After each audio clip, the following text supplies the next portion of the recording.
Quick interruption because this fixes all content creator problems. If you're consistently adjusting your camera, losing framing when you move, or re-recording content because you drifted out of the shot, that is a waste of time and engagement.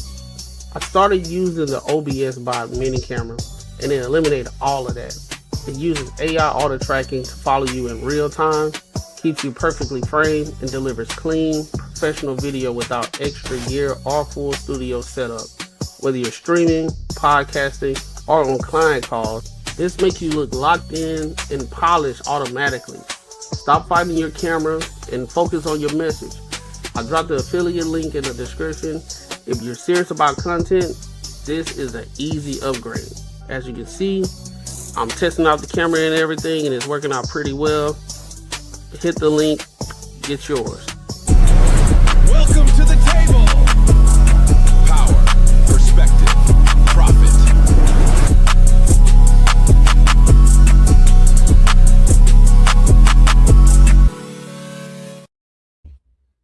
Yo, what up? What up? Welcome to another show, one of the dopest shows on YouTube where we talk about everything under the sun. As long as we get back to the money, real conversations and real solutions. I'm your host, Courtney Egg, and I got my co-host with me, Macaroni Tony, Marcus Courtney, and Unbiasedly Raw. What's the word, fam? What's popping? Hey. New day, more motion. New day, new motion. I dig it. I'm with it, bro. I'm with it all the way. Listen, man, before we got a lot of topics to cover tonight. I know for some of the people who've been waiting, we got a little late start, but it's cool though. It's cool. Appreciate y'all for tapping in with us and waiting on us. All right. But before we get to these topics, make sure you like, comment, and subscribe for the algorithm, and make sure you hit the bell notification. All right. So that being said, I don't got my drink, but we still gonna pose a toast right now. We still gonna pose a toast before we get in this first topic. I was on your boy was in the mean ass rush, but I ain't got it, but I can still. Shit, we was all rushing today, I guess. You feel me? Nah, I was on time. Mac was on time. Mac was on time. Yeah, woke up from that nap. Boy, what I call every hog I knew. Ooh, I see somebody went to the store. I see that background. What happened? I said, I see somebody went to the store. I see that background. Had to, big dog. Yeah. Black. He made about 3 trips to the Home Depot. He's like, dang, I forgot that. I made sure I had everything I needed. But all right, man, let's go ahead and pose this toast. I don't got my drink, so I'm gonna act like I got it though. All right. Yeah, so I ain't fill my glass yet either, but I'm just listen. With every glass, pour with purpose. Cheers. Cheers. Yes, sir. So look, let's go ahead and dive in. Man. So this first topic that we're going to talk about. So Rolling 60s Crip, Trey Living was baffled after hearing the reasons his Tinder date doesn't like her father. So this is interesting. So we're going to get into it, and then we're going to give our thoughts and our opinions on it. All right. So let's go ahead and get into it. So did you have a father figure in your life growing up? Did I have a what? Father figure in your life. Yeah, but I didn't like him. You didn't like your dad? No, he took me out of gymnastics. He's a piece of shit. So that's why you hate your dad? I would have been in the Olympics. I was 5 and 6 years old with 18 and 19-year-olds. That's how advanced I was in gymnastics. You holding on to some shit 23 years ago. 25 years. I wouldn't be a kick streamer or on OnlyFans. I would be fucking I would be in the World Cup right now or whatever, the World Olympics. Fries in the bag. I would be in the Olympics. What are you saying? Like, I don't think you would. I was 6 years old, 5 and 6 years old with big leaves. What's it called? Varsity or whatever. I was with 19-year-olds. I think that's how advanced I was. I think you coping. No. He took me out of gymnastics. He's a piece of shit, saying they were gonna make me anorexic and they were gonna warp my mentality. Jokes on you, motherfucker. Guess what? I decided to do fraud, be a stripper. Now I'm a kick streamer, and I do everything I want to do. Like, nigga, I was gonna be crazy no matter what. Like, the fuck was gymnastics gonna do? So you strip? Yeah. So did you have a? So what's your thoughts on this? Damn, bro. Like, fraud and scamming and OnlyFans is a flex now. I think she's making fun of everybody that's doing that shit. They got that mentality. I don't think she really does. You think it's a skit? You think she just acting? I think she's acting, but yeah, I mean, I'm hoping. It looks like I think she's fucking around with all other girls who think like that. You know, got that flex. They're a stripper, fucking OnlyFans model, and don't need no daddy. I don't know these days, bro. These days should be stuff that's different from when we was growing up. These days you be like, nah, that can't be it. But then they be thinking like that, bro. Like, cause what I learned, this whole streaming shit, bro. It used to be like you just trying to be entertaining. Now I see the streaming thing. I'm seeing more and more people with the streaming stuff. And I think it like kind of stemmed from Kai Cenat. All this, they got to be so crazy and do all this crazy stuff and say the most crazy shit in order to get the views up for clips. Cause clipping is like the thing now. So she said all that, but I don't know if she's serious or not. But that ain't no flex. And then my whole thing is we don't know what the dad did. The whole reason why he took out for real. It might have been some stuff where she was little and she was too young to understand what kind of environment that Olympic team. I mean, not that team, but gymnastic place where she was at training. It probably was some stuff, and she took her out. I would say that. But she don't understand, so she just like. But what another thing that I learned is it's a flex to shit on your dad these days too. Like on men, it's like a flex to shit on men. So like out of all the things she could have said, the reason why she don't like that is she got pulled out of gymnastics. It wasn't like he wasn't there for her. He wasn't doing this or anything. Nah, he just took me out of gymnastics. So I think she found the most negative thing she could pull out her ass to shit on her dad, which is sad, dog. That's kind of crazy, bro. You said a flex. It do seem like a flex if you're doing like all the shit you're not supposed to do, but you're making money. Like if you're doing everything that you're not like that typically work, but you're making money, then it's like a flex to shit on your dad or shit on somebody. I look at this streaming shit like what was that shit back in the day when everybody used to meet up at the house and they used to get a bottle? It was like the pyramid scheme with the investing shit. Oh yeah, like the doctors and fucking yeah. Like everyone, like 20 people put money in and everyone's supposed to get. Nah, not that. It's like you supposed to be like you're supposed to be investing. Like they teaching you how to what's the trading? word? Trading, yeah, like Forex. Yeah, that is from that. This streaming shit is getting to that point where I think it's like a select few people really gonna make money from it, but it's like it's so saturated now that it's like how can you say there's gatekeepers of it now instead of you just doing what you're doing. So I think it's a lot of these people that streaming, they get a little clips there now and then, but I don't see them making no real money from it. And it's like money like stripper, fucking OnlyFans, the shit she was naming. Yeah, I don't really know her. I don't know her as a streamer. So she might be famous in that too. I have no clue. I think she lying, bro. Because you stripping, scamming, and streaming, and you must not be doing good at all those. If you got to do all of them, she might be I don't know, man. Some people, some people just hustlers, bro. But that don't make no sense because don't everybody promote multiple streams of income? Now somebody talking about multiple streams of income and we don't believe them? Nah, yeah. I think within this situation, she flexing like she doing all good on all those.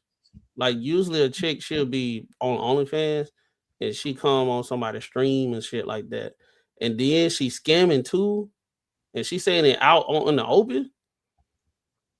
It don't matter. Like why you gotta scam OnlyFans and stream? I can see 2 out of the 3. Why not? Because scamming is illegal. Who gives a fuck? Selling drugs is illegal. Niggas still sold drugs until they built the barbershop. I guess, bro. You still gotta have a legal means to clean the dirty money. But like saying it out in the open. Okay. Their whole generation been saying shit out in the open. But a lot of the whole generation, they don't really be doing that shit. They just be saying they doing it. Like it's like a persona. Like it's the end thing to say now. That's what I'm that's what I'm getting to. It's like everything she did, she hit the high points of all the things that these kids be saying that they be doing, they really don't be doing it. But how do we know that they're not really doing it? Cause to me,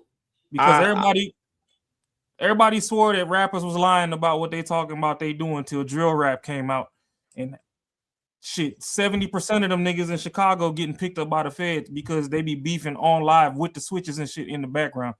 There was a nigga that shot a music video, and some of the people was going live while he was shooting the music video, and they had like 20, 30 guns in the room. And as soon as the shit cut off, the feds kicked the door in and seized everything and took them all to jail. Like, I think it's a point where you just got to take everything with a grain of salt. On both ends, bro. I'm gonna be on. There are some people who do. There are some people who are legit, and there's some people who aren't. Just in the rap game, like you just mentioned, bro. There are some people who really was about their life, and then there's other individuals who wasn't about their life. They just rapped about it. So I mean, I think both sides is true. Some people be lying, some be dead, some be serious about the situation. I'm gonna be on my market shit. I don't believe him. His market shit. Like I understand that is true, but it was always a small amount of rappers that was really doing it, and all the other ones just was rapping about it, and they associated themselves with street dudes to build that persona, and they got in trouble too, even though they wasn't doing it. They just caught in the middle of the shit because they were trying to act like they was hard and shit. Yeah, when we was growing up, not now. These niggas really doing that shit. That's why they saying. And then for her to say that, like, you know, the whole reason why she's doing all the stuff that she's doing, like, because she got pulled out of the gymnastics, is, I think that's too far of like a gate of entry to start doing that shit. I don't think so. I think it's far from the gate of doing that shit. Yeah, I don't think so. I think there's a situation. I think some people really are that dumb. Some chicks and people just in general, they hold on to the dumbest shit. They hold on to a lot of dumb things, and I mean, of course, I'm subjectively speaking on this point, but I think that's dumb to hold on to. Well, you might be right, because she did say she's still crazy. What she said, she came out crazy, dumb, and stupid anyway. Yeah, I think it's skit, but she's still messing. She's still talking about real life people that really do shit like that. Yeah. Skit or not, I don't put it past anybody. I'll put it that way, because one thing is, as a parent, all you can do is wish the best for your kids. But what people really need to start doing is supporting their kids and what the kids want to do, as long as it's something positive. Ain't nothing negative in gymnastics. So you could have kept her there. Now, if you couldn't afford it or something, that's a conversation you could have sat down and had and be like, hey, I'm pulling you out because of X, Y, Z. And then maybe she could have also been more understanding as to why. But if you just show up, pull her out cold turkey and do all that, then hey, that could have been what triggered her to spiral, if all this is real or not. Nah, fam. Nah, bro. I think, bro. Nah, bro. She didn't get pulled out because it was just like some cold turkey. That's what she y'all said. could say no. I'm telling y'all from situations I've really seen. So she said it herself. She still came out dumb, crazy, and shit. So a lot of times, like, parents will pull you out of something if you're not doing what you're supposed to do. Are you acting bad and shit? And it's like a form of punishment. I think that's what happened. Because the way she said that she still turned out, that means unconsciously, like, the conversation, he probably pulled her out because she was misbehaving, and then she said she still came out crazy, dumb, and all that stuff. But gymnastics takes discipline. So why would you be crazy, dumb, and all that type of stuff in gymnastics? You pulled her out of what she wanted to do, and it was still something positive. She was 5. If you pulled her out of something constructive and now she's sitting around at the crib, you still got bills to pay, so your ass still ain't there, then yeah, she turned out crazy, stupid, dumb, retarded, like she said, because she outside and now she got time to hang out with the little dumb bitches on the block when she could have been in practice somewhere flipping on the fucking mat. At 5? Nigga, I don't give a fuck if it was at 2. At If 5, the structure not there, it's not there. At 5. Listen, bro. In most cases, most parents have a reason for taking their kids out of a sport. It's not just niggas go broke. Yeah, that could be a reason, but also, I mean, hey, if you ain't got the bread, you ain't got the bread. You ain't finna force them in there. But also, there are other situations where your kids just trash. They can't do it. There are more situations where the kid was just probably trash, and they're like, nah, this ain't your sport, big dog. We got to take you up out of here. This ain't it for you. And they figure something else out. That ain't always the case. Somebody just gonna pull you out. And regardless, it's dumb. You 5. There are many other sports that you can play, that you can get into. You could have got into cheerleading. You could have got into something. But the key factor is you performing with 19-year-olds. Yeah, you 5, and the key factor is you could have found any other thing to get into. So you gonna hold on to that one little thing, and you pissed off at your father for it. Come on, man. Ronnie already told you in the beginning, niggas don't get grace to begin with. So yes, I can see it. Yeah, she probably her mama. I'm on my Marcus. I'm gonna be on Marcus time. And I don't believe that shit. That shit sound. I get what y'all saying. It's possible, but I mean, you know, for clips and shit, just like how we reviewing it, I don't believe her. I'm pretty sure if her dad came up here and said what actually happened, most of them be like, okay, we get it. Yeah, because we understand, nigga, your pockets wasn't stretching enough. Mama wasn't dropping off at enough practices. You was paying for this shit, and you like, why am I wasting money if she barely showing up to begin with? Her heart was in it. So all she know is it got weaponized that you was the one that pulled her out, not her mama. Bro, how you know he was too broke to do it? She ain't saying anything to allude to such. She said she got pulled out. Niggas be broke and pulling their kids out. You got out of state. I done seen people get pulled out of sports for many of things other than being broke, bro. And she was 5. Well, I got pulled out of baseball for getting a D. I got pulled out of baseball for getting a D in class. So I mean, there's many reasons for getting pulled out. The coach sat you down, or your parents pulled you out? My parents pulled me out. Yeah, I got pulled out. So then, if you wanted to hate your parents at that point, then that's on you. Because normally the coach will sit you down and be like, "You're not getting no play time till you get them grades back up." That's wild though. Why would I hate my parents for that? Because look, here's the thing. You a guy, you logical. That don't matter though. Regardless, it do matter. If it was already prefaced before, like, hey, don't let your grades drop while you playing this sport, and my grades still drop, I can't be mad at that. What am I gonna be mad at them for? Because you are a guy. You're logical. You get that. Y'all keep forgetting the factor that we talking about the opposite side of the street. They don't move off logic. It's just straight emotion. My sister got pulled out of cheerleading for her grades. She ain't hate my mom and dad. I got pulled out of the band because of my grades. I didn't hate my mom and dad. It was already set in stone. Hey, if your grades slip, you getting pulled out. I didn't see that. Like I said, I didn't see so many people get pulled out of sports, clubs, all these different types of things because something was prefaced in the beginning for you to be in there. You know what's funny? Well, I commend y'all for having the maturity of understanding, but not everybody got that. Some of the worst parents they doing shit won't pull you out. They don't give a fuck. So they don't give a fuck. They let you stay in and just like you. Because some of them worst parents is only bad because they got bills to pay. Them bills still due on the first. They need to make sure that you secure somewhere. And that's where the coaches also need to step in and be like, oh, okay, you can stay on the team or whatever, but you not getting no play time or nothing. Don't let them grades is up. Matter of fact, you gonna go ahead and skip practice and do that motherfucking homework today. Yeah. So, we went from it took a community to raise a child to not everybody think that you just know the best for everybody. And teachers can't even talk to their own students no more because mom and daddy be up there trying to fight the teacher just to get some straightening in. So we already know that everything off kilt. I get what Courtney's saying though. I didn't hear the part where she said she was 5. 5 is type crazy, but yeah, she said she was 5. And yeah, she said, 5 type crazy. Hold up. She said she was 5 and performing with 19-year-olds. She was that good, and she knew at 5 years old she was gonna be in the Olympics. That's why you know she bullshit. That's why you know. That's like me at 5. At 5 years old, I'm saying I supposed to been in the goddamn NFL. At 5, I knew it. I was playing with my uncles and shit. That ain't a fair comparison. Said they a fair comparison. Why not? Because football's a contact sport. If you at 5 All right. going heads up with an 18-year-old, they putting you on a hospital bed immediately.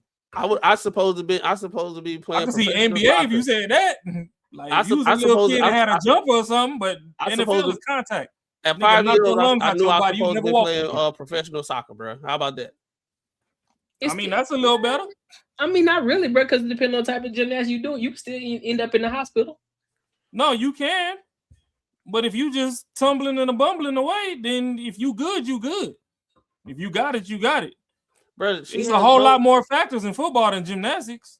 Bro, there's no key indicators for her to know that from 5 years old, she's supposed to be in the damn Olympics right now, bro. There's no way. You don't know that. She don't know that either because she ain't there. She could have, however she got taken out, she could have revisited that shit. I need video footage. She at the age where she grew up, where she young enough that they can have video footage for sure. Like, bro, like when you 5 years old, you learning how to don't even flip need to and go tumble ahead. and shit. She just got to send us a stripping audition video. If you was tumbling good then, you still tumbling on the pole good now. Let me see how you got in there. Bro, at 5 years old, she was learning how to flip and tumble and all that stuff, and she was with 19-year-olds. Like that's doing all the different tornadoes and flips and all that type of stuff. How the hell she knew she was gonna be in the Olympics when she learning how to flip at 5? Hey, she might have been a pro out the womb. Okay, bro. This shorty started sucking dick at 11, sucking better than their mama did. This man go, man. I wouldn't know. I wouldn't know. I wouldn't know. Some people gifted out the gate. Here he goes.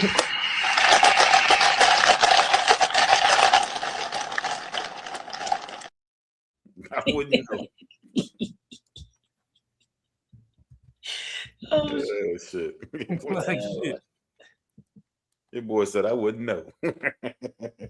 Hey, it's still niggas outside ain't found an eater that was better than that shit they got under the bleachers in 11th grade. Yeah, that's true too. Well, any final thoughts on this? She a liar. She a goddamn liar. Yeah, she a lie. Hey, whether that's capping her rap or not, it's somebody reality. Just remember, as fathers, it's a thankless act of service, but still always do what you can for your kids. If they hate you or not, that's on them. You still put your good karma out into the universe. It'll come back around. Type shit. Even if they love you when you gone, they gonna love you one day. Type shit. Type Yes, shit. All right, well, make sure y'all like, comment, and subscribe for the algorithm. And make sure Everybody cold in Little League. Everybody cold in Little League. Everybody was the best one on the team in Little League. Everybody get into it. I was the best of the best of the best, sir. But hey, I was good for real though. Courtney already know. So my little league. Yeah, this nigga go, I was the best for real. Tight it might be. What you talking about, boy? Courtney told me how you used to plug out your Nintendo 64 controller and you still thought you was playing. Quit lying. Oh no. No. Oh, no. Yo, wow, bro. Nah, man. Mac was cold though. He was a hitter, bro. He was a hard hitter. I didn't start blooming until middle school because that's when I started playing quarterback. They had me playing BS positions in park ball, so I was like, man, I got me these weak ass positions. Hey, that's crazy. That's crazy, wild. Son. The boy said weak ass positions. It's crazy. Oh, that is wild. I didn't even catch that. I ain't fucking with y'all. Yo, that's what? Pause. Yeah. Pause. Yo. That's insanity. You gotta understand how you talking up here, man. Yeah, man. My bad. I apologize for my outburst. That boy Courtney said. Hey. Hey. Yeah, too early for that shit, man. Y'all about to paint Marcus wings already. Y'all be killing me with that, man. Marcus being Come that on big. now, dog. Come on, man. Go. Think about something else. All right, so look, let's go to this next topic, man. I'm gonna go ahead and dive right into the main one real quick because I want to touch on this. Takeoff, you know, the part of the Migos who was unalive back in 2022. Now his mother had filed for a settlement of an unlawful, I think it's a wrongful death estate. So now the father comes into the play and he said, listen, I won't have. He said, I won't have. And so he should. And so the mother's like, hey, listen, you ain't been here nowhere at all. So who are you to say you gonna get half? And so now they're trying to fight in the court. He trying to have him fight it in Texas. She trying to keep it there in Georgia so they can fight it. So we gonna get it. We don't have the details in the store, but we're gonna give a little bit. We're gonna watch a little bit of this video, then we'll just kind of give our thoughts and opinions on it. All right. But this is kind of wild, cuz. A legal dispute has reportedly emerged between Takeoff's parents. According to court filings, the rapper's mother and father are disagreeing over how a wrongful death settlement should be divided. Takeoff's mother claims she primarily raised and supported him throughout his life, while his father argues that he is still entitled to a share of the settlement. The two sides are also reportedly disputing where the case should be handled.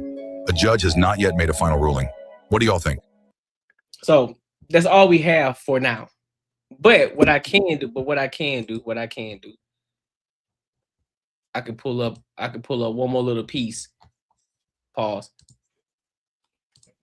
Hey, yo. I had to go ahead and call because I know how y'all be. All right, so there's more. There's a little bit more. Let's see if we can find anything from TMZ. So we got the first part of it. So TMZ obtained legal documents revealing the bitter back and forth between Takeoff's mom, Tatiana Davenport, and his dad, Kenneth Ball. The war involved settlement money from a wrongful death lawsuit brought by Takeoff's mom in Texas. In the docs, Tatiana says she had a close, loving, and nurturing relationship with her son for his entire lifetime. She said she cared for and raised him from birth as a single parent. She said she provided him with nearly sole financial support until he became an adult. Tatiana claims she continued to help him out when he pursued his music career, adding that Takeoff then provided her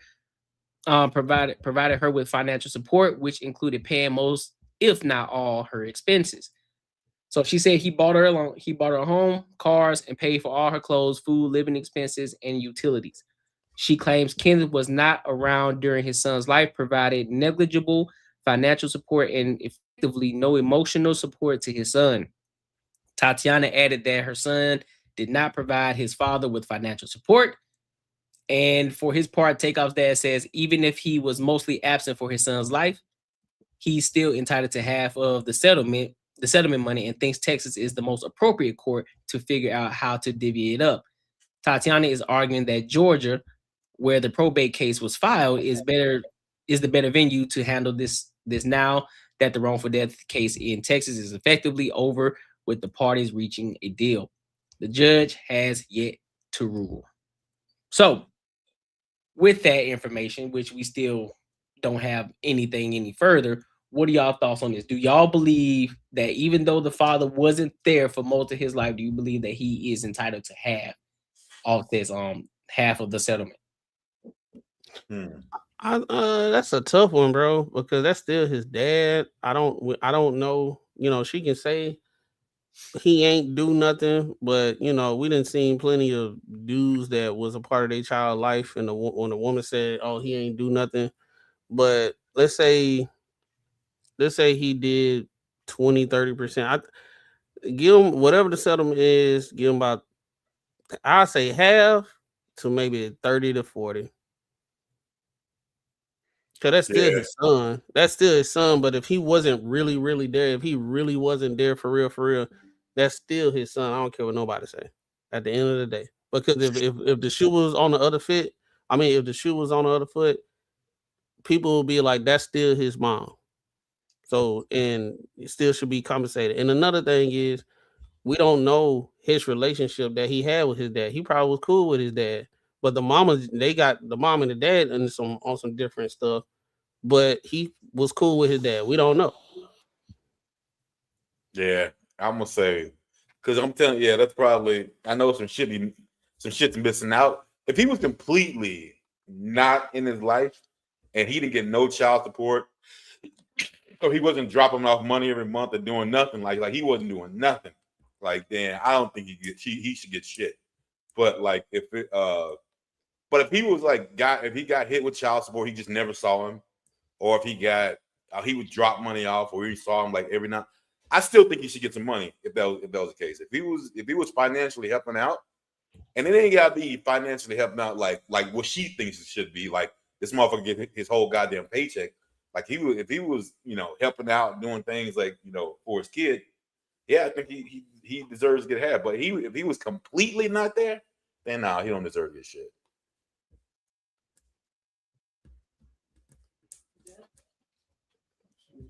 It's all about the money these days.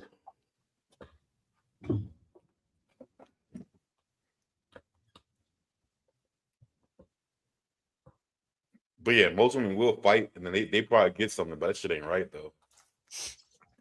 I'm gonna say, I think I'm with Mac on this one. And the only reason I'm saying I'm with Mac on this was just because he's still the father, and we don't know the dynamic, or we don't know the level at which he was in his father's life. So just going based off of the mom, I'm gonna say he probably was there. There may have been times where she probably wasn't around, or she didn't know when he was kicking it with his dad. They may have their own personal relationship that she may not have even known about, because there are situations like that where the son is going around the father and the mother not even knowing that she around him. So I think even in that, I would say 20%, 30%, and call it a day. But to say 0%, to say nothing. Well, I mean, if he didn't contribute nothing, then I don't think he should get anything. I mean, it's more than financial. It's more than financial. Then when you mean, the nigga busted a nut, he contributed. Yeah. It'd be the same thing. If a mom dropped her kid off with her dad, with the dad, and she never came and did shit, and then once something happened, got some money, she came her ass around, she don't deserve shit. I'm saying no. Even if he didn't give a dime, but he was around, yeah. I'm saying if he was completely not there, like 100% not there, then no. Yeah. But if he was there, he did something. Like I said, if he got child support taken out, or if he was just that cat, hey, I'm dropping out his money every month, for my child, whatever. And he never even stuck around, he still deserved him some money. Sure. But what if it didn't happen? What if he wasn't dropping off money, but he was still there for his kid emotionally though? Yeah. He was in life. Yeah. So I'm saying any part. I'm saying only if he just was not there complete. Like there was no money, there was not him, there was nothing. Then he was just a fucking sperm donor. No, he still get bread. Like, because if it was a woman, you would think the same thing. Yep. Yeah, well, at least you're consistent about that, because I think that'd be bullshit. Hey, that was fuck that shit. Yeah. I don't give a damn. I get what you're saying, but either way, you wouldn't have had a payout to argue to begin with if both of y'all ain't linked and some fucking bodily fluids wasn't traded. So both of y'all still got some emotions tied to the kid, whether you was there or not. It's still your kid. You still don't want your child to die before you. So for my heartbreak too, since you want to take the shit to court, run me some of that bread. I was crying in silence. But since you want to go cry in court again and shit, let's run it. Yeah, I don't know. I mean, I get where you coming from, because women be doing men in the most egregious ways. So to level the playing field, then hey, especially my dude, if he wasn't there, fuck off. Don't get me wrong, I understand that, but at the same time too, that nigga might have just been damn manager at Walmart if daddy was in his life. Maybe daddy not being there putting no struggle in that nigga system for him to go be a rapper. So either way it go, whatever the fuck I did helped you. So since you want to go argue for this money, cut me my funyuns. Like, Get my money. Because you wouldn't even be back in court if it wasn't for me stirring your fucking pasta. Shit, yeah, that's hard. I mean, maybe it's hard to believe that his dad probably was not there at all. So I don't know. That's another one. That's fair. Yeah, because I mean, we see it all the time. We see people that's actually have been in a child life or tried to be in a child life, and the mom tried to do her best to keep the kid away, and then go out in public and say, "Oh, he ain't never did nothing. I did everything," but they'll leave out. I was keeping him away from his dad. But like I said, we don't know the relationship they had after he got out their house. Yeah. So while she was growing up, he could have been there not as much as he's supposed to be, or she was keeping him away, or for whatever reason he wasn't there. But the whole thing about it, we don't know what his relationship was with his dad after. There's plenty of dudes after they left the nest and they go talk to their dad and they get the full scoop of shit. And then they start getting back cool with their dad because now they learning stuff. They found out they got brothers and whole 9 yards, bro. Hey, one of them is his uncle, right? That's in Amigos. I think believe so. I think Quavo. Offset. No, Quavo. his uncle, yeah, his real uncle. Man, and them fools probably ain't that far off in age. Nope. Not even. That's wild. That's some funny shit, bro. When you run some cat that's young, and that's my uncle. Yeah, but we had somebody like that where we live, man. They the kid was at the time the kid was like 6, and then the nephew was like 20 something. Like what? Hey, I got a question though. Since we on the topic of liabilities and who liable to get some shit. Mhm. So technically, whether you know your parents or not, if they sign your birth certificate, that's your parent, right? Yeah. You know how like if somebody died, like let's say your Ma Dukes or your pops or something pass away, and they got like outstanding bills or whatever, they try to throw that on your shoulders. If you could prove that they was never around, would they fucking dismiss that shit, or you still just on the hook just because they on your birth certificate? That's a good I question. think it's one of like what kind of proof would be shown that he was never around? That'd be kind of hard to prove. I mean, shit, me and this nigga ain't ever shared the same address. I don't know. I could send you bills from the last 10 years. He ain't never had a bill come to this address. But he could have sent money to help, but it was all cash or whatever. So then he was not around, nigga. Don't put that nigga damn 400 credit score on my head because he gone. What I'm saying is a lot of times when people be having kids, they just be smashing and they live in 2 separate households or whatever, and they had a baby and they don't get back together and everything. But he could have been there. They just live in 2 different separate she probably had full custody. Like it'll be hard. What I'm saying, it'll be hard to prove because the scenario of what we don't know. She could have tried to keep that man away, right? They And keep the motherfucking bills away if he gone. That's what I'm saying. It's pretty much the yin yang of what like Marcus was saying. Like shit, if OG wasn't there, then I don't see why he should pop back up and magically get paid. And then he was asked, if it was the mom, is it the same way? And I'm like, yeah. I mean, either way it could go, they still went half on the baby. But on the other hand, if we're gonna do it that way, then shit. If I ain't never know this motherfucker, he passed away, stop sending the bills to my house. I don't know that nigga why y'all trying to make me take over for what the fuck he had going on. Yeah, I don't know if you liable to pay for their bills. Ain't my shit. Well, I know if they pass away, then creditors and stuff, they will come. I got a homie right now going through that shit. I don't know how he did it, but he on his last like 20K stretch to pay off. Wow, they got him. I would be like, hell, I ain't paying for that shit unless you kept something. Oh, like my mama would have did like this. I'd have did the same shit, but I'm like, ooh. Yeah, unless they had a car or something, you took it. Then all right, maybe that. Yeah, if that motherfucker had some bills, paying that shit. Yeah, no, that shit. I don't know what kind of bills it was. I ain't get into Buddy's personals, but I discovered that. I'm like, okay, that's wild. So I'm like, shit. I know. If it's gonna be a trickle down, it should trickle up too. I know it used to be some myth back in the day where if someone died, you can like, then they had to fork pretty much fork over if they had a house or a car or something. Then they kind of like, kills the debt. And that's straight up bullshit. Oh yeah. That's I don't know. That shit just wild. That's one of them hood myths. I mean, it might have had some facts to it, but they just know how to portray it to us. No, I know what it was. It was someone died and they take the car and they just flip that VIN number, or just be riding dirty the whole time until somebody did a repo man actually find them. No, I mean there's that too. Yeah, you're right. That's they were like, hey man, no, this car mine.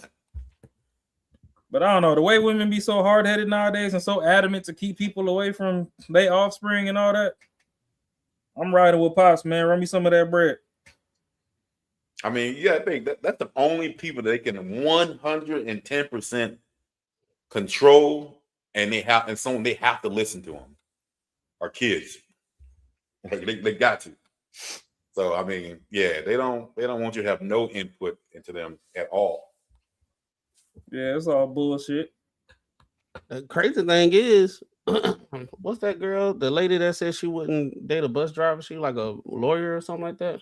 Oh, I know what you're talking about. I forgot her She name. she getting paid to promote women, single women by choice. She actually telling people to buy sperm and all that stuff. That is the craziest shit right there, man. So now it's like I'm talking about. She was talking about get your this will be a good present for your line sister or this, that, and the third, and blah blah blah. So now it's going to be one of those things where I can see this gonna be pushed, and it'll get to the point that it'll be normalized, like all the women freezing their eggs and stuff. But this right here, you'll have all these women that's by choice, single moms by choice, but they'll still say men ain't in the picture, men ain't doing what they supposed to do, even though you purposely took the man out the picture and you got some random dude sperming. Bro, you see it. You see, if you watch any of these other shows like these rich fucking people shows, that they do it all the time. The chick got broke up by some dude and they want to have another kid, and they think they have parties about this shit. Having having parties where they got like this big booklet of fucking dudes that they get to choose their sperm and shit for the kid that they about to have, and make it like a fucking party. And these motherfuckers be like, they be like, saying like it's the best idea in the world. Like, god damn, bro, like it's so crazy. I mean, shit, I'll donate them a kid, but I need the guts. Old fashioned. Yeah, we gonna make them the natural way. And I can just sign away my rights on the back end. Yeah. Shit, that I wonder how much I want that good grade A sperm going for these days, Got a big old specimen. That shit sound lonely, bro. That shit crazy. Like, damn. Buying random sperm. Bro, that's why if you watch I used to it's fucking entertain me a little bit. I used to watch some of the Kardashian shit. So what's her name? What's the one else with Lamar? That's Chloe, right? Chloe, yeah. Yeah, so the last kid she had, she didn't have it with Tristan. She had it with she had she did they had a surrogate that did it, right? Mm-hmm. And now she thought it was a good idea because she wanted to have another kid, and it wasn't like they didn't do it together. And she was talking about like doing the whole thing, like how she wasn't even bonding with the kid because of some certain kind of type of shit. So it was all just like, you know what I'm saying? All just like, arm candy and just way they feel at that time, but almost like a goddamn dog that you ain't like liking as much. You like, give them away or some shit like that. But obviously the kid stuck with you. So, and since they're on TV, they're not gonna just go ahead and return the kid. Man, so that kid's be humping on their dog. Shit. Yeah, we ain't gonna get into the dark side of the internet, but they be humping on them dogs. Yeah, goddamn dogs. Yeah, so motherfucker got 2 male Rottweilers and shit running around the house, and every time you come, they barking and trying to tear you to shreds. That's because the dog's telling you that's my bitch. What the fuck you here for? Get the fuck out of here. Killer dogs. Dogs like, you ain't finna come over here and stretch out. Eat the meat. Shit. Facts. Well, make sure y'all like, comment, and subscribe for the algorithm, and make sure y'all hit the bell notification. What we got? Oh, let's go to this Big Tiggers, man. Let's go to this Big Tiggers topic. No, wait, no. Before we go Big Tigger, let's go to Drake first. So Drake. So there's this shorty named Suede Brooks. So she talked to I think she talks to Bunny XO about the viral 2022 yacht photos with Drake, opening up about what it is like dating him, revealing things that got scary toward the end after receiving what she described as alarming messages, and addressing whether his leaked video was actually real. So we're gonna dive into that topic, and then we'll give our thoughts and opinions. Because this one I forgot about this one, so this one be pretty interesting. This one be pretty interesting to talk about. This whole yacht situation that happened with you and Drake, because I know there's so many rumors around there that are always flying about like you and Drake, but really it was because you were dating like one of his friends or something, or were you and Drake dating? Here, no, that's funny because that was also like another narrative that they kind of spun. Gotcha. Yeah, let's clear it up, sister. So basically, I was staying on my friend's boat, and her father had hired Drake to come to the boat and throw a party in Saint Tropez, and Drake had never been to Saint Tropez, and so he came on the boat. He came with his friends. It was amazing. He's such a great guy. Obviously, when I met him, I was like, "Oh, this is so cool that he's like coming on our boat and performing at our party." Yeah. You know. But yeah, I feel like the narrative that was spun was like I kind of stepped onto his territory, and like when in reality it was like, no, he came onto our program, right? And it's funny how the internet likes to, switch things and turn things around. Yeah. Did you and Drake ever hook up? I'm gonna take that as a yes. Yeah, I mean, we did. Okay, and he's great. Yeah. Would you ever? Are you guys still friends, or? I haven't spoken to him in a minute. Mm-hmm. I don't really like to speak to a lot of my like prior flings or or men that I've dated in my past. Like once you lose me, I'm gone. So he lost you. He did indeed. What did he do? Give us the tea. Oh my goodness. I gotta hear this. I'm like, what didn't he do? I mean, he's Drake. All right, so before we get into it, I gotta ask a quick question. Do y'all, before she say whatever she about to say, do y'all already believe her, or do y'all don't believe her? Oh, I think she's full of shit. He fucking got off that boat and didn't give her that number. he fucking straight up ghosted her, bro. It ain't no way. It wasn't like, because she tried to make it like he was like, yeah, let's stay in touch. I bet he was like, peace, I'm out. Yeah, I don't know. I don't believe it, bro, but maybe, hey, you never know, man. I don't think she's bad enough to keep his attention. Okay. That too. Oh, is she famous or something? No, it just sounds like she got a friend who got some wealthy parents. If her story is accurate, and they just, Drake was in between shows, he had a little glitch in his schedule, and they was like, hey, we got some bread for you, and he came and picked up the bag. I mean, yeah. That's wild that she even admitted to it on TV, yeah. I don't know. I mean, I know everybody get rich and go get a little white girl and they be having the motherfucking chopstick legs and shit, but that ain't for me. I'm trying to see what's the issue. Well, no, I'm just asking the question before she say anything yet. So I'm pretty sure they about to get into what they call the tea. And so I'm saying before she say what she about to say, are you on the fence about it, or do you believe, or are you gonna be objective when she say it? She said. I'm ready to keep going. I ain't gonna lie. I'm tired of these random ass unknown chicks that hook up with a celebrity getting camera time to talk about just regular human shit of getting together and smashing. I Like, know. Oh, go ahead.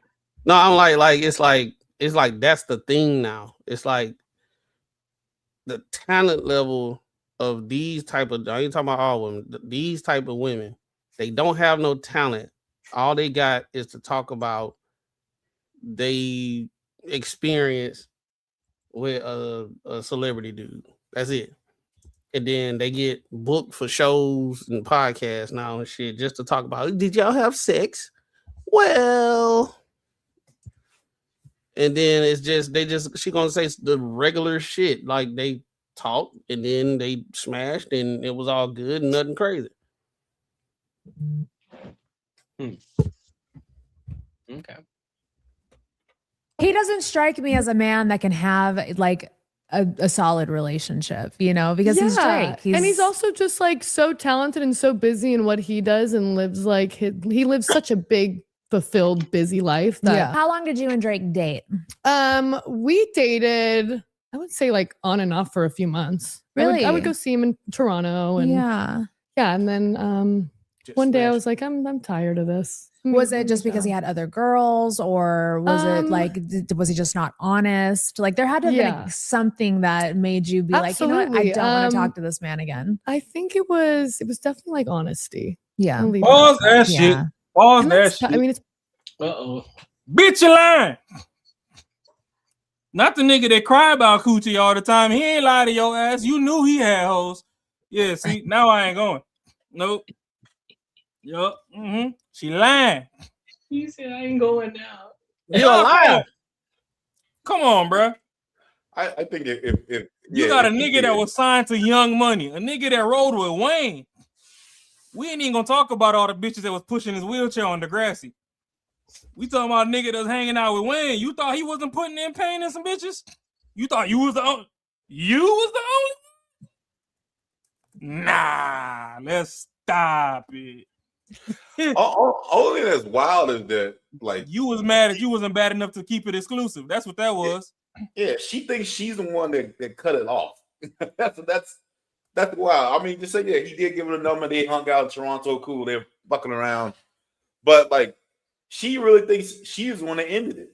Like, just because a motherfucker, if he ignoring you and he's fucking only hit you up when he needs you to come over, that ain't you fucking letting him go. I don't understand what the hell you doing. That's been like you ain't important for her own flights. That's crazy. You know in her mind she think like, yeah, he missing out. He really want this. I'm done talking to him. He probably didn't know she stopped calling him. It's pretty. He probably just found out right now. Nigga, that's DiGiorno's, nigga. That's what you call when you in between Domino's money. That's a little freezer bitch. You keep on ice until you just need something to thaw out for the night. She might be one of those chicks that date guys that make that much money because I guess she come from money or something like that. So, but I doubt she is lying about that though. But you saying that the reason you cut it off with Drake is because he lying. Drake barely lying his music. He tell you that, oh, you know, I cried over the pussy for 2 days, but shit, fuck it. Monica was on the way anyway. So bye. If you reading this text message, it's too late. I'm already in another bitch throat. He named the whole album. That shit. Like, miss me with that. Women need to quit. You know what? Let me stop. They ain't finna clip this up talking about, oh, men always think they the prize. Go ahead. Y'all the prize. Just like I told y'all the table last time. Sit around and don't bring them to the table. I'm gonna put another bitch on your back. Keep playing. We can play some more. Especially when you're dating somebody of that caliber and with that power. Mm-hmm. When we did end things, I was very scared for my safety and for a lot of things for a long time living in LA. The things he said to me were very alarming when I was 21 or 22 at the time. And when you hear Get those some help. things said to you about coming from the most powerful artist in the world that has so much power and can do things the unimaginable within the snap of a finger, it was very scary. Come on. Come on now, dog. Come on, man. Hold on. Let me just say something real quick. See, this is the thing though. A lot of times, I don't think in a lot of situations chicks be lying. I don't think, but what does happen? They leave out a lot of shit. So if she was like, if he thought, if I can see it playing out like this. If she thought it was more than it was, and it wasn't, and then he, dissing or whatever, and she was like, "Yo, I'm gonna tell everybody what kind of fucking who you are and all this other bullshit, what kind of fucked up dudes you are, and blah blah blah blah, and all this type of shit under the fucking sun." Then he was like, "I'll get you fucked up," or saying some shit like that. So she gonna leave out all that shit she said to make him say that, and then instead of making everyone think that he's saying that because or whatever she's alluding to is because she left him. Like, get the fuck out of here, bro. Here's another key to it though. Look at it. Look at how she's telling the story. The optics go up. Her voice gets higher every time because it's like she's asking the question because she don't believe the story that she's telling. It's a lie. Man, we had how when you're dating and somebody has power and every time it's with a question. She don't know when somebody's actually telling the story, they're gonna tell you the story. It's not with a question. It's like, hey man, this happened, this buddy did this, X, Y, and Z, man. This is what happened with old buddy, man. Some bullshit. Everything that she's saying with a question. Look, just watch. Snap of a finger. What? It was very scary.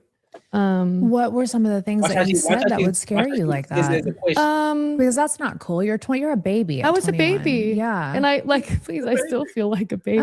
You are still a baby. 25 is a baby. Yeah. I think I've just experienced You've a lived lot. so much life, girl. You're an old soul. And I feel like that. Yeah. I mean, I think also moving out at such a young age Courtney, into reality, but I was waiting for y'all. These girls just yapping, bro. They just yapping, bro. They ain't saying shit. I was a baby at 25. You was a baby. Shut the hell up. They just yapping and trying to be the victim. How you trying to Well, I notice in this generation of women, bro, not probably so much for our age, but like a little younger, maybe like 30 and down. They always trying to find a way to be a victim about shit. Like even like if you hear these podcasts and these shows and everything, when everybody talk about relationships, they always talking about it was the worst of the worst of the worst of the worst. It wasn't no, hey, we had a situation, we wasn't on the same page, we just kind of just took off, we just went apart, right? It ain't never that. They were like, what happened to your last relationship? Oh, he was a narcissist and he was this and this and I was young and dumb. And everybody want a goddamn horror story of previous relationship, but they just overly put 10 on whatever happened. It could have literally been something simple. Y'all background, this person was a family oriented person. You wasn't, y'all couldn't mesh well, and y'all kind of just went y'all separate ways. It's like, well, he had a big family, so his family didn't like me, and he was controlling. They used to misogyny and the patriarchy, so I had to go. And they always using these labels to describe shit. So now it's like one of these things where when they can't even have a regular conversation without putting some type of psychological label or label on something because they got a negative connotation, so that it's so bad that now you the fucking victim. Like, this shit is stupid. They just up there yapping. Yeah, you were a baby. Yeah. 25 years old with your legs in the air with Drake, but you a fucking baby. I mean, I see why they don't need ass across the street. She got good thighs. Well, them ain't no thighs, bro. It's some smooth chopsticks. They still chop. I was just about to say them things look like some damn chopsticks, bro. They still chop. Them the ones you like. I don't want those.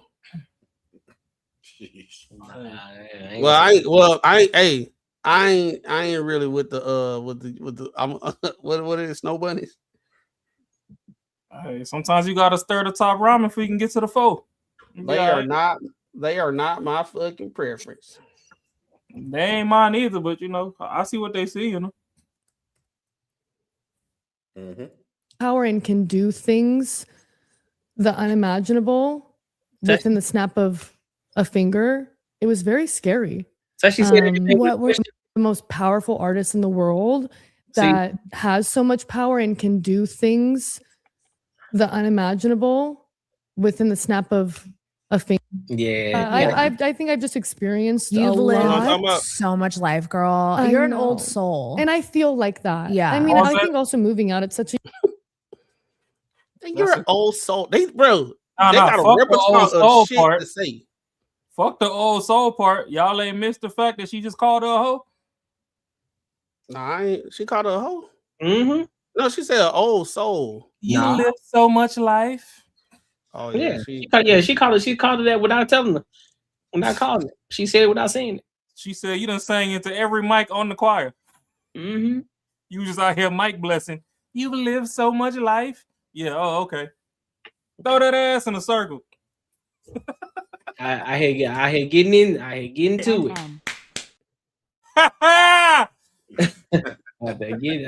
into it.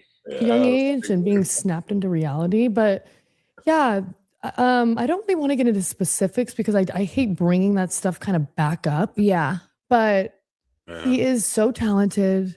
I know he has a great heart, and I wish him nothing but the best in his future. I hope he finds somebody that he loves and cherishes for the rest of his life. But it wasn't me.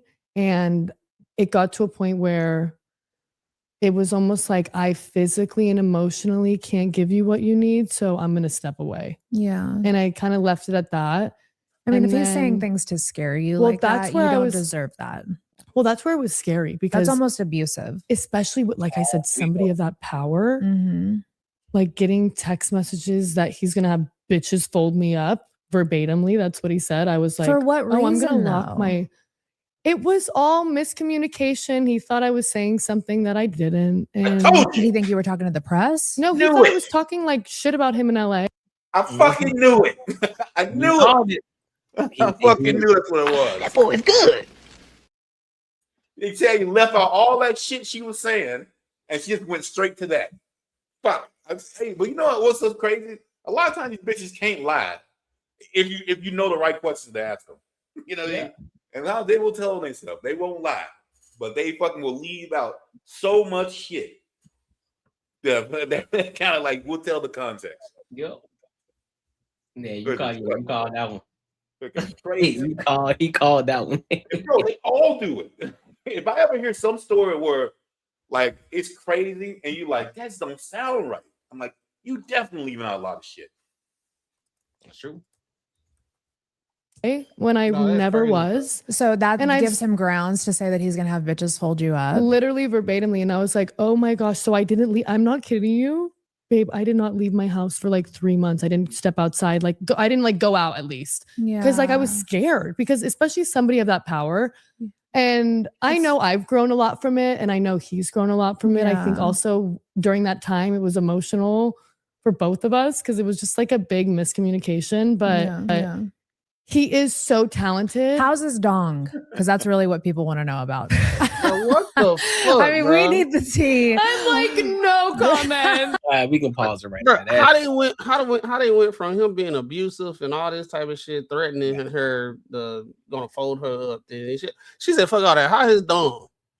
That's how you know all that shit fake, bro. It's just a bunch of airhead, bro. Like she remind me of like those chicks off White Chicks, like the real one, not Marlon and Sean. And everyone thinks it's messed up that Jelly Roll filed for divorce and shit, but I guarantee that's how she is. And like, I bet she one of those ones that like you go to a party or something, whatever. She's talking to everybody. She's all over, like saying inappropriate shit that most dudes would be like, "Whoa, chill the fuck out!" Like the life of the party. I mean, I'm sure that's why like he was. I'm out. Because I understand, dudes don't like chicks like that.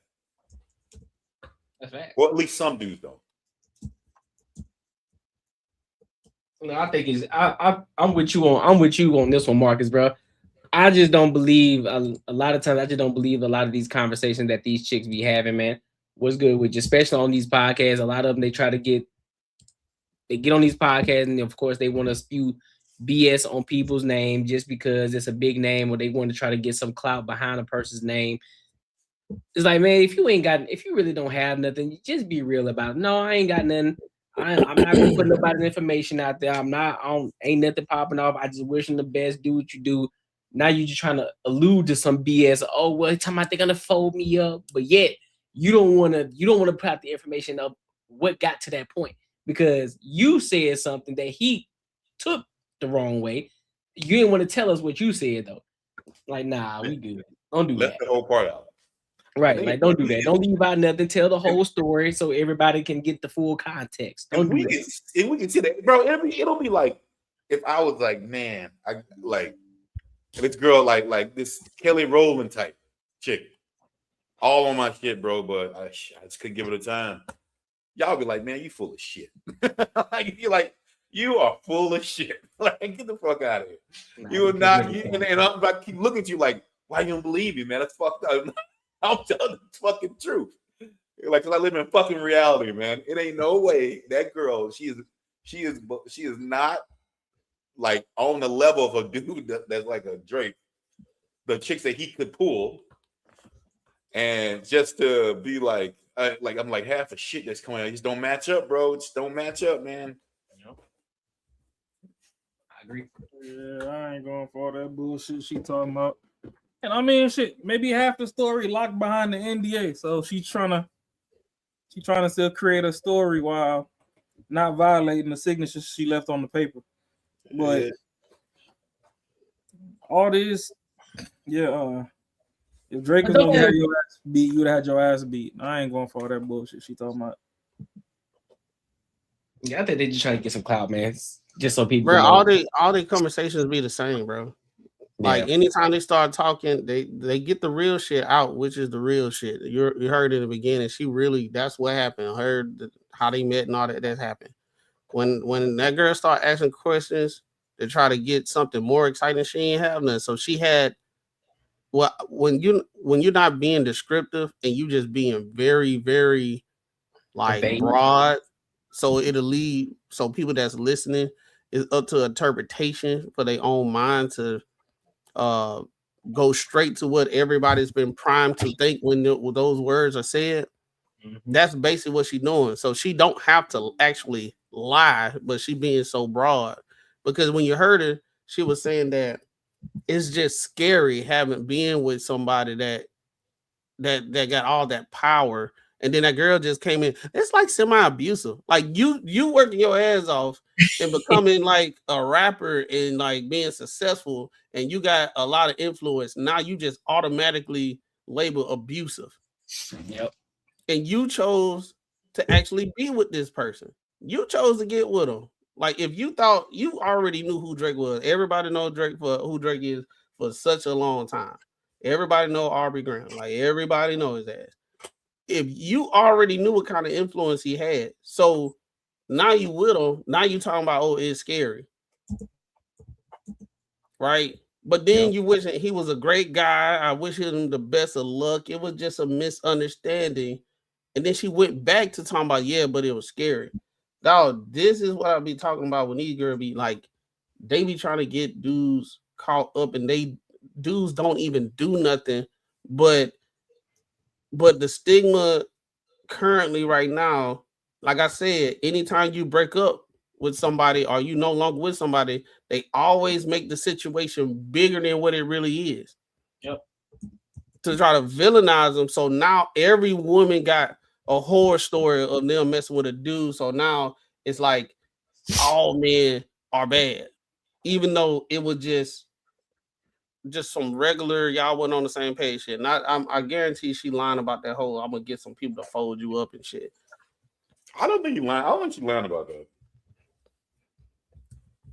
I think she said some shit that really threatened him, and he fucking said, "Yeah, all right, you keep doing that." Yeah, that's why I think it was too. I think it was something that she said. She just don't want to put that information out there because then now it's like, oh, I can't. Now I'm gonna look like the bad person. Cause she got money too, so them people, them rich fucking white girls who got money think they can do all kinds of shit. So don't let that fool you either. Like, so she's probably saying some shit that hey man, don't fuck with me. Daddy got money. I'll get you. Yep. I agree.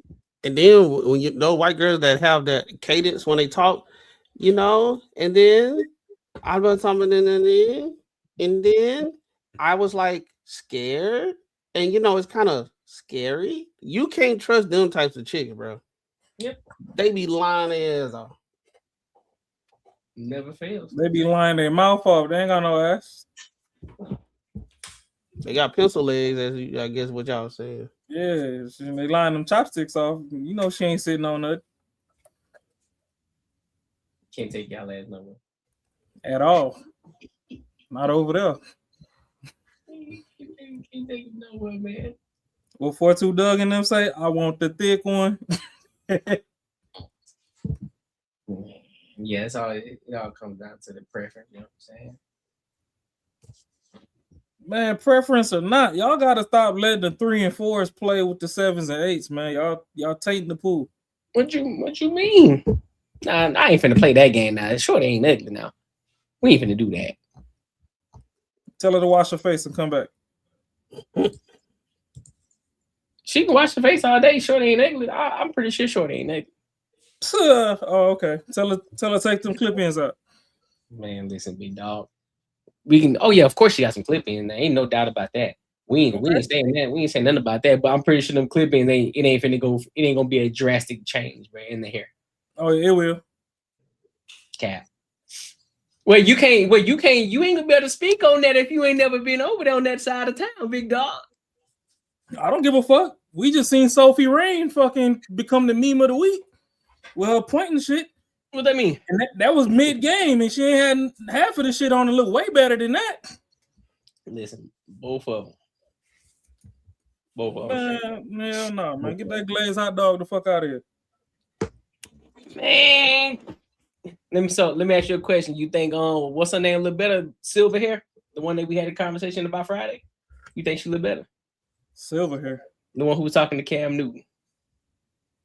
Spice? Yeah. They right about the same. Spice got to take all that shit off too. No, listen, I just gotta check. I gotta check the tip. I gotta make sure we on the same fuck. I'm just saying, if you think she look better, I'm saying, all right, got it. But I'll let you live it down. Yeah, nah, I ain't finna do that. I love the Black Queens, but shit, y'all gotta take that shit off too. If I give you a hug and 1/3 of your face still sitting on my t-shirt, we got something wrong. Yeah. That's fair. Step outside with the face that came out the coochie hole. Quit giving me the Ulta and Sephora face. Sephora. All right. So let's go ahead and go to this. Let's go to this next topic. The hell? Wait, what? Uh-oh. Huh. All right, don't worry about it. Yeah, let's go to this next topic. Let's go to Big Tigger, man. Let's go to this Big Tigger topic.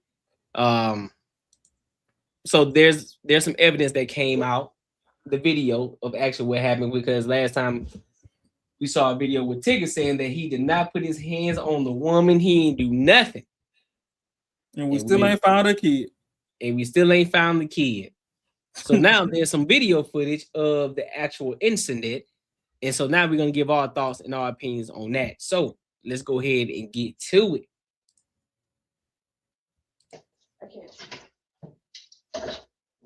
There you go. Now reflect it back up.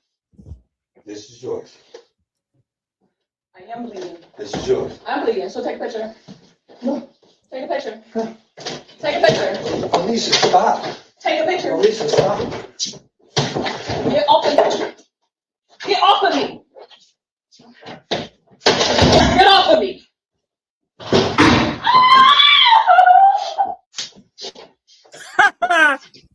It's like you had something. There you go. Now reflect it back up. This is yours. I am bleeding. This is yours. I'm bleeding, so take a picture. No. Take a picture. Take a picture. Alicia, stop. Take a picture. Alicia, stop. Get off of me. Get off of me. What's that, my nigga turntable? Get off of me. Look like it. Busting that head. Yeah. She was definitely trying to take some of his shit. Oh shit. Yeah, she was being petty. She'll like take a picture. So I guess she'll like take a picture because you ain't finna see this shit no more. Yeah. Yeah. I'll put it like this. I'm not going. I'll put it like this.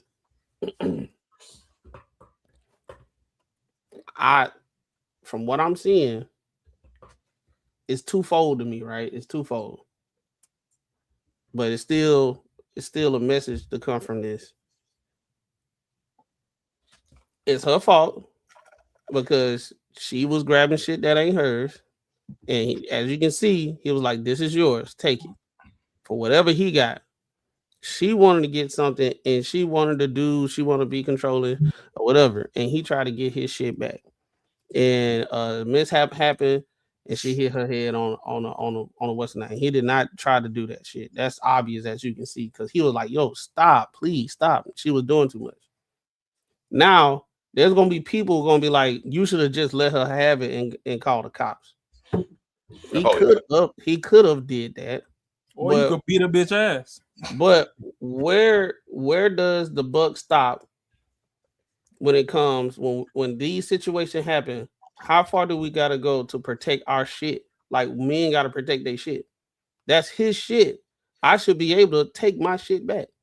But if it's to the point now that just because she's a woman, you just gotta do this and let her take your shit, I get it.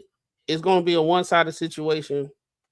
And everybody gonna feel sorry for the chick or whatever. I get it. You know, the women, they gonna watch this and be like, he should have just let her have it. Why you doing it? But at the end of the day, that's my shit. If this was on the other shoe was on the other foot, they would have been like, why you grabbing her shit? Leave her alone. Like, if you this pissed off, just leave the damn house. Why she couldn't leave the house? You know what I'm saying? But now in today's society, bro, it's like, you as a man, we got to get our ass whooped. We got to get hit. We can't fight back. If they trying to take our shit, we can't do that. If they busting windows out the car, we can't do nothing. You just got to call the authorities and just let the shit happen, and then ain't nothing gonna happen. Or sometimes it do gonna happen. Right. It is gonna happen. But still, though, at the end of the day, that's why I said the overall message is, we as a society need to, like, well, women need to tell other women, stop playing these games and like leave people shit alone. If you're unhappy with a dude, leave. Don't be vindictive and try to fuck up his shit and all that stuff. Because if he want to protect his shit, he got the right to. Like, leave his shit alone. And then her dumb ass admitted that he didn't do it. He didn't put hands on her. But like I said, Courtney, they don't be telling the whole story. So when she went online and said, I asked my husband about this shit, they did that shit over because it's broad enough for people to speculate and understand exactly what was going to happen. And she put on social media and she tried to destroy his character and destroy his career because she can't get her way. And that shit crazy because, for one, her kid ain't still missing. Something going on with that.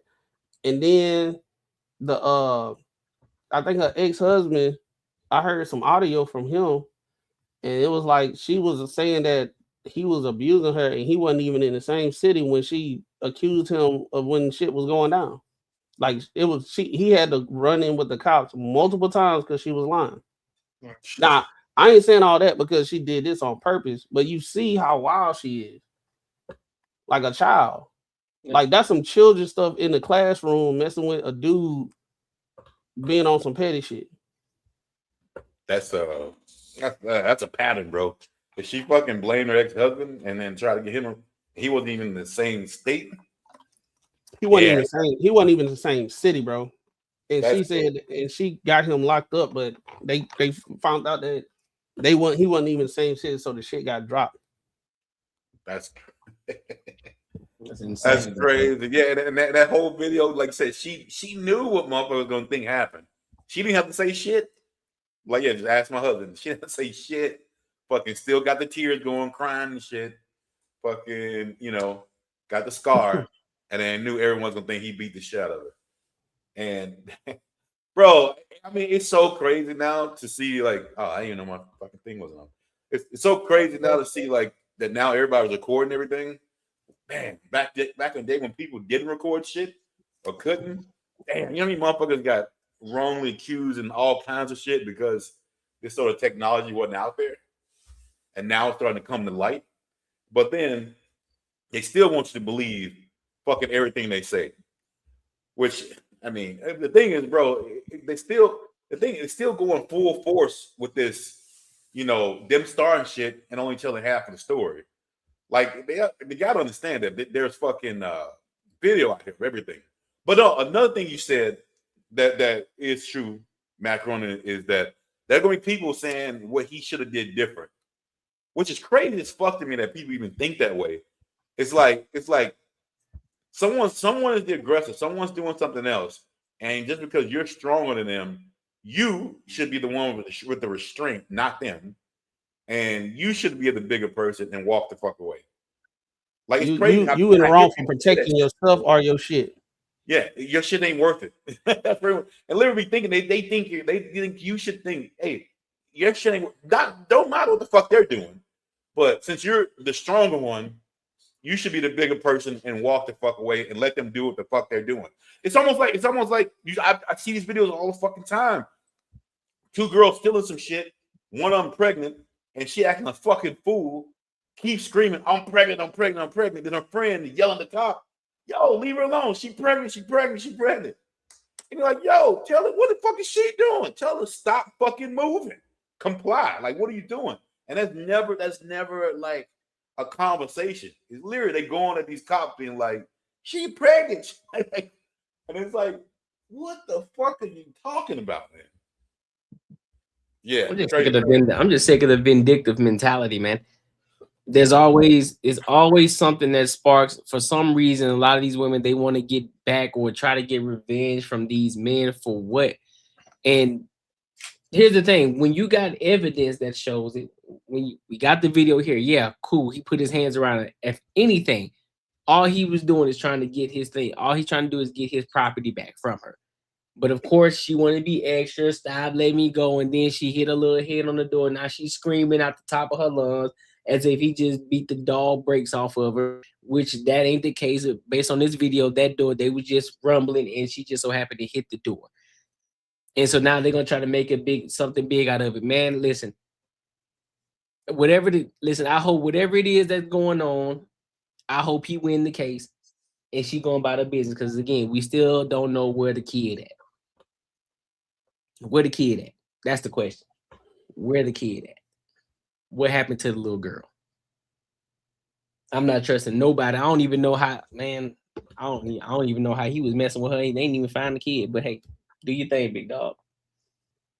Do your thing. Yeah, it's some wild shit. But any final thoughts on it? Man, do a background check, dog. No, I mean, I ain't really got much to say on this because clearly we see Shorty bugging. Like, he got his DJ equipment and stuff there. You trying to snatch shit off the table and whatnot. Like I said, if he ain't have a Ring camera, bitches get beat for less. As much as they hate sounding like, oh, hey, Raw always talking about, I don't give a fuck what I'm talking about. Y'all want the old school love back. Y'all forget that Pawpaw used to beat on Mama. Take it down through that.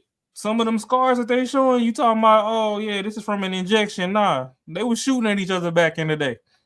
He had hands, she had a gun. It was up in the house. It was Mr. and Mrs. Smith back in the day. So him simply just trying to restrain her and she acting like a damn toddler, like I tell y'all all the time, pick your favorite toddler and rock out forever. She fucked around and tripped and bust her head on that damn dojo. It is what it is. If you would have just listened, grabbed your shit and left, you would have been all right. You ain't want to. Motherfucker bear wrapped you and tried to get you up out of there away from his shit. You cracked your muffin top open and now you trying to make it look like it was WWE going on. Get the fuck out of here. I ain't got time for this shit. We ain't entertaining bad behavior this month. Jordy need Jesus. That's why I leave it. Go find your kid. Mm-hmm. You got a missing kid. Go find that. How about that? That's a fair point. Yeah. It's just sad that this type of thing has happened so many times, and I'm glad men are waking up. I saw a guy, a woman was doing something similar. He was trying to get custody of his kid doing the exchange at the police station, and the lady assaulted him when he grabbed for his daughter's hand. Right? He got a 360 camera, and every time they do the exchange, he record. The crazy thing is the police saw the video, and some of the police still was saying that he reached out for her, but they did a full investigation of inside the building. This is inside the building of the police station, and he grabbed the little girl hand and she punched his arm out the way. When it's his visitation where she's supposed to be giving him the child. So y'all gotta, when y'all in stuff like this, y'all have to record, bro. Y'all got to freaking record, because that is gonna save y'all, and that's what's gonna get y'all custody of your children. All this stuff when women be like lying on people and overhyping stuff because there's no evidence. Y'all need to protect yourself. I ain't talking about the men that's actually doing it. I'm talking about the men that ain't doing the shit that these women are saying that they doing. If you actually beating up on women and shit, y'all tripping. You done. Oh, you want to talk about the one where they're outside? I don't know if it was a police station, but the mom threw the kid at the dad, and then went back and maced him with the kid still in his hand. Oh No, no, that one was crazy. Hold up. I got a friend right now that's going through some stuff like that, bro. Yeah, that one. Okay. Dang.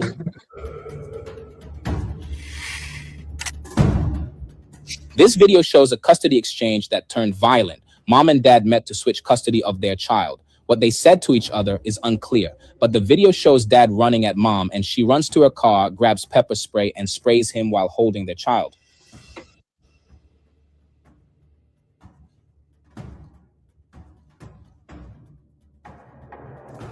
Why would he do that? These situations can be really dangerous and even deadly. If you and the other parent do not get along, it's safer to do exchanges at a police station or have a family member pick up or drop off the child while you stay at a safe distance. Is that police?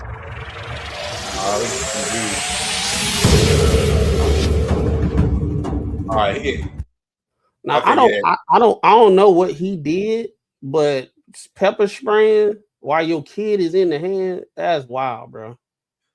She didn't give a fuck about that kid, but he did go and rip her headphones off. But still, at the end of the day, bro, he got your kid in his hand. Why the fuck are you spraying him with pepper spray? I don't know if anybody ever got sprayed with pepper spray. That shit don't feel good, especially the kid. I actually never got sprayed with pepper spray, but I remember as a kid, I went through my mom's purse and she had some. I didn't know what the fuck it was, and I hit it and it sprayed real far. I was like, oh shit! I started spraying this shit on the wall, and you just hear fucking like about 3 minutes later, I'm fucking screaming like a motherfucker. My eyes are burning.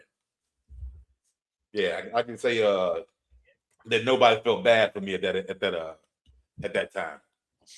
I ain't gonna hold you. They both in the wrong, dog. Yeah, they both in the wrong. He initiated it. They're both in the wrong because if you about to, here's my thing. If you were attempting to tag because she triggered you, whatever the case may be, big dog, you got the baby in your hand, bro. And you got this baby in your hand, you out here being aggressive. Not only you being aggressive, you could have hit that baby. And then you doing it in front of the baby. And then she extra wrong by coming to do spray pepper spray in this man's face. Wow, he's holding the baby as if that pepper spray ain't gonna get in that baby's face. That's danger. That's a danger. That's a danger to society. Get that kid out of there. Get that kid, because that's a toxic relationship that they have. It's probably one of the one night stand situations, and they both just be going at it all the time. And I'm pretty sure it's around the kid too, and the kid sees it. Oh, 100%. Get that kid out of there immediately. This is the situation. This is that point. This is that point where it's like, hey, dog, Some parents just don't need to be parents, and this is why I agree with you, Marcus. It's like, hey man, sometimes some motherfuckers just don't need to have kids. Get rid of them. But if you do, be quick to give them off to somebody else who's gonna take care of the kid.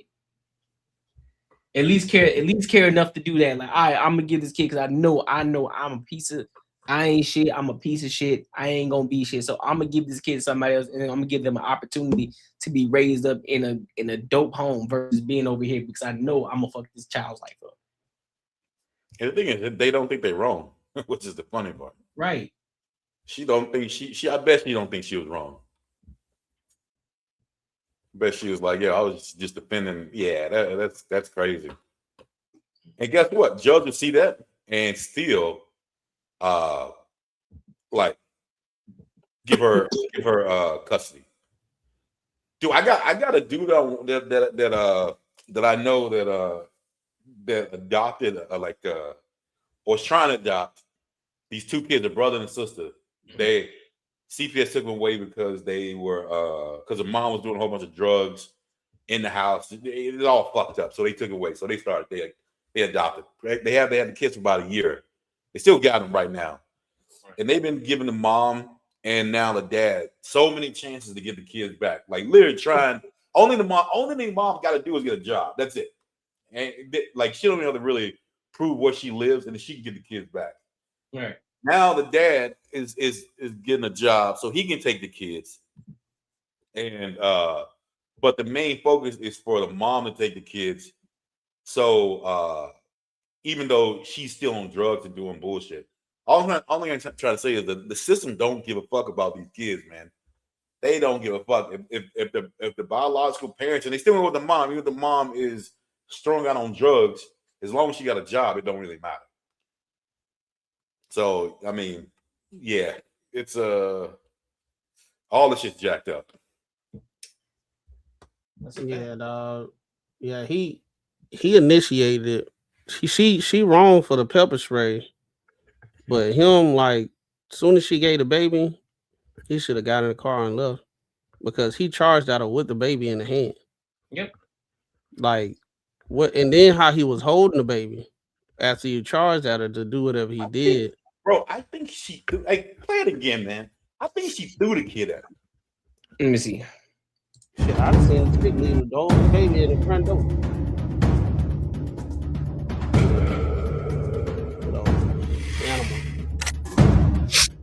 This video shows a custody exchange that turned violent. Mom and dad met to switch custody of their child. What they said to each other is unclear, but the video shows dad running at mom, and she runs to her car, grabs pepper spray, and sprays him while holding him. Okay, I thought she threw it at him first. Nah, he just lifted the baby up. Yeah, that's crazy, bro. Like, so she said some fucking shit. Y'all gotta be careful. Y'all gotta be careful with who y'all deal with, y'all. Y'all gotta be careful, men and women, goddamn, because you'll get these dudes, they get with women, they press that button, and you act outside yourself. And then you messed up. But yeah, bro, that's crazy.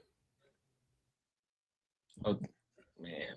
And he called it 4K. He probably didn't even know he was being recorded. Somebody knows it was like, hey, it's getting real. They always do this shit. I just feel bad for the kid, man. Yeah. That's what I care about. Forget them. I care about that kid. He ain't dropped the kid, so I don't see no wrong. I mean, forget dropping the kid. You still putting them in danger, though, bro. Yeah, the mom is.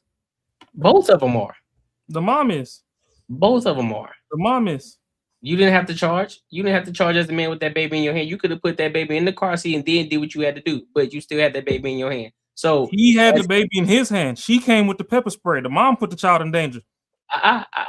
No, he went at her first, and then she came back with the pepper spray. Run it back one more time, then. Their child. Look, he walked away. He got the baby in his hand. Walked to her, snatched her shit off, and threw that bitch down, and walked out with the baby in the hand. Oh. These situations can be really dangerous.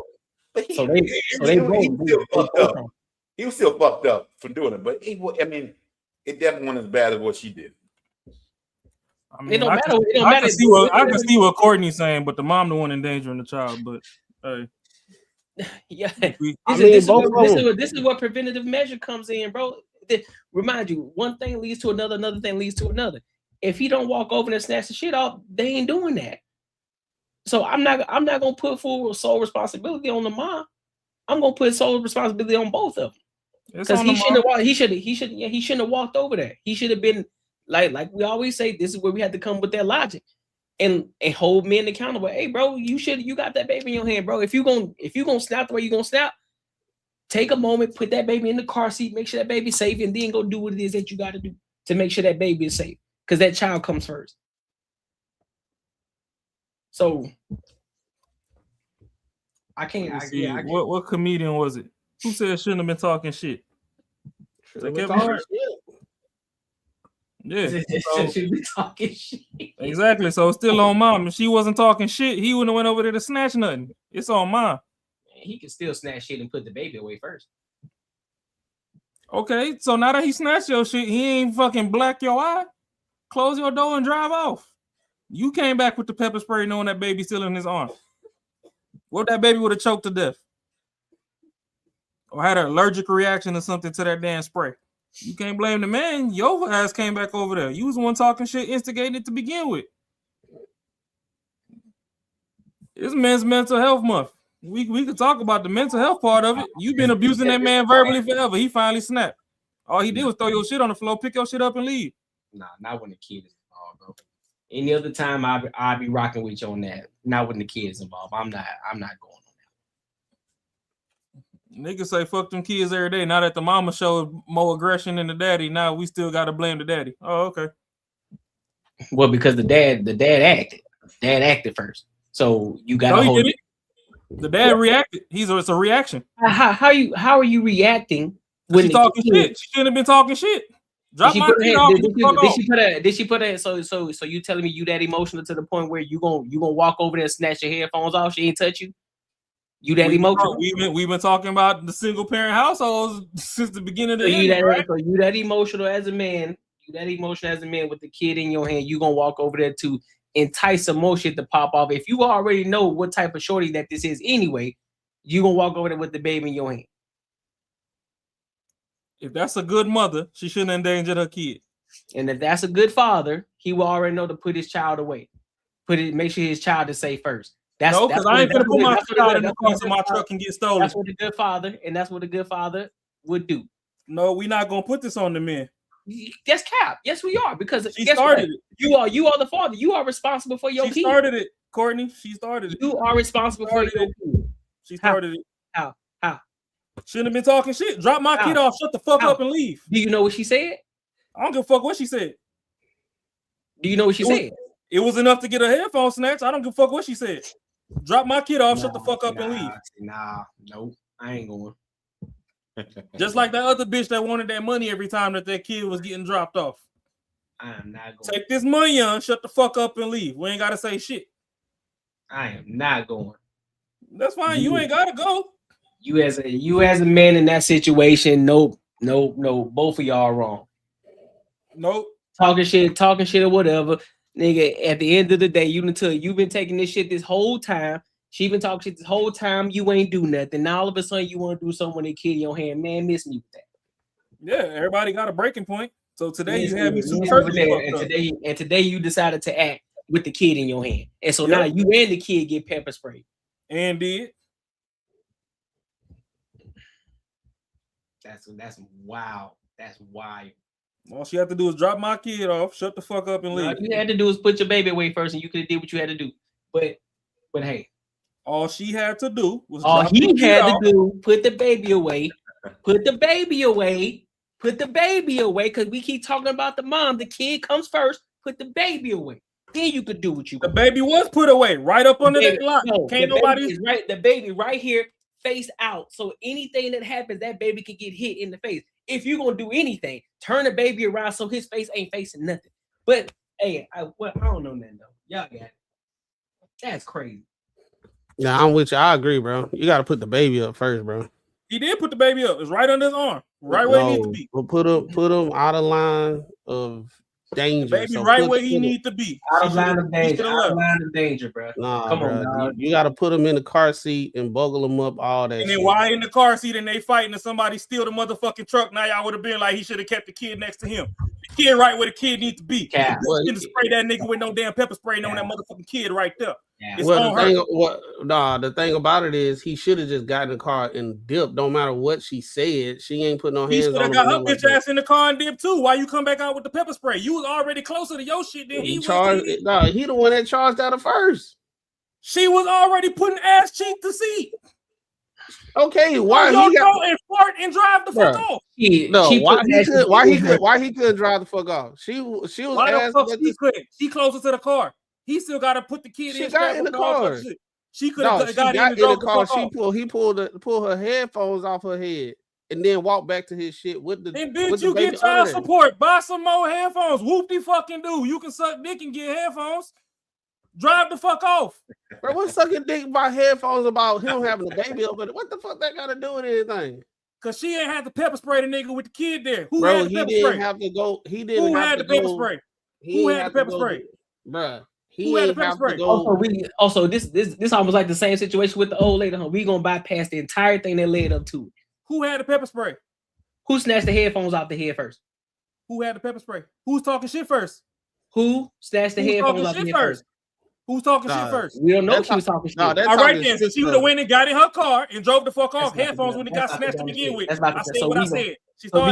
We gonna skip the entire middle part. So you hand the baby off. She hands the baby off.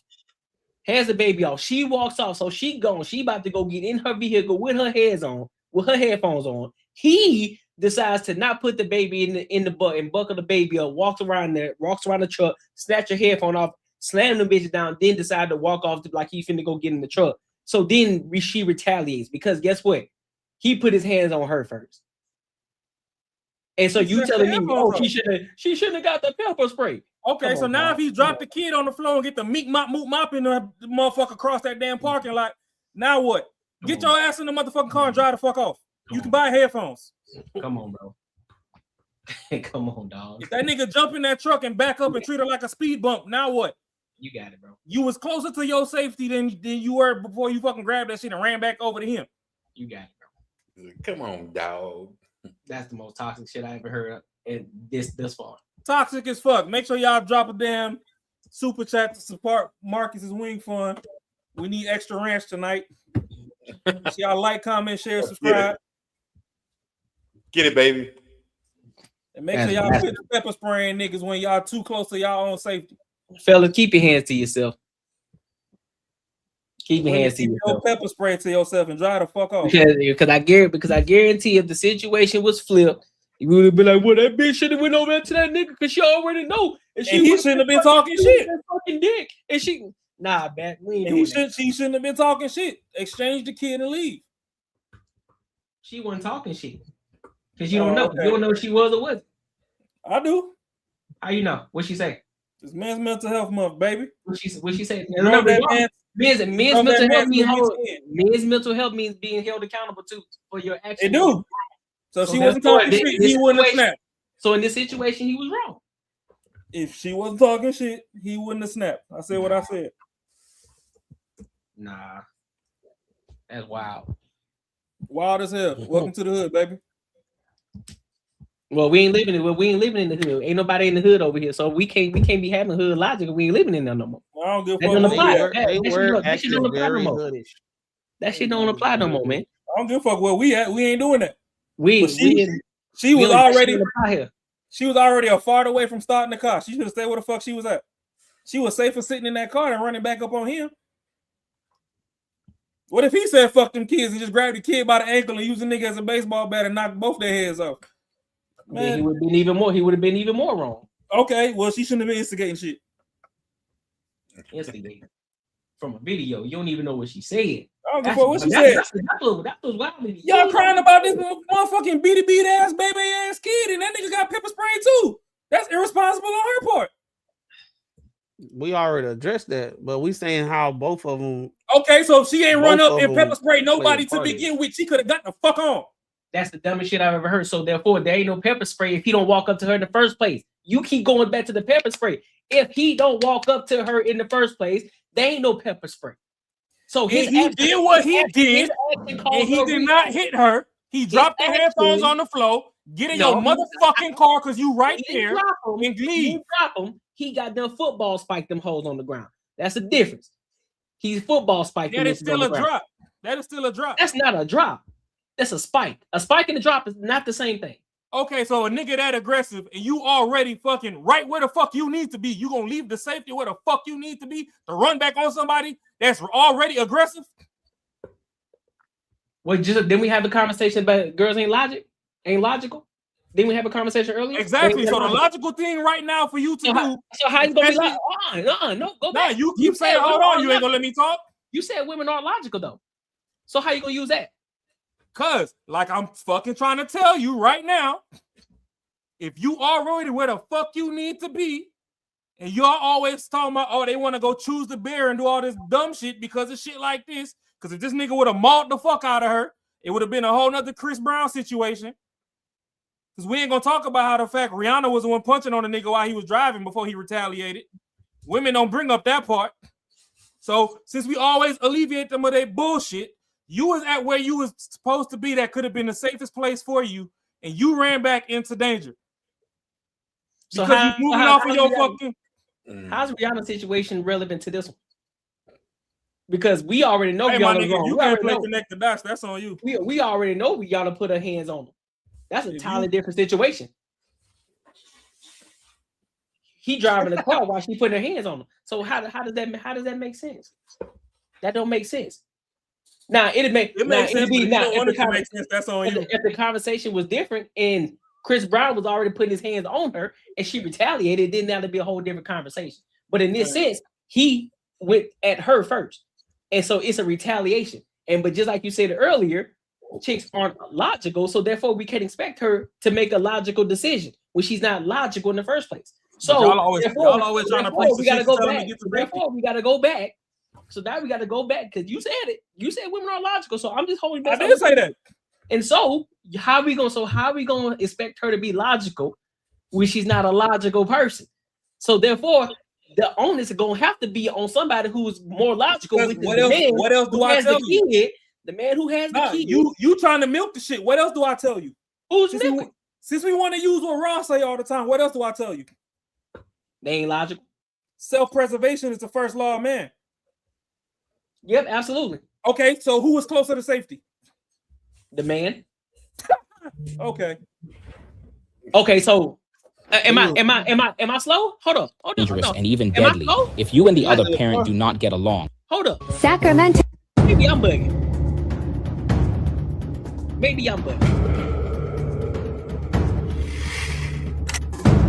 Okay, This video shows a custody exchange that turned violent. Mom and dad met to switch custody of their child. What they said to each other is unclear, but the video shows dad running at mom, and she runs to her car, grabs pepper spray, and walking to.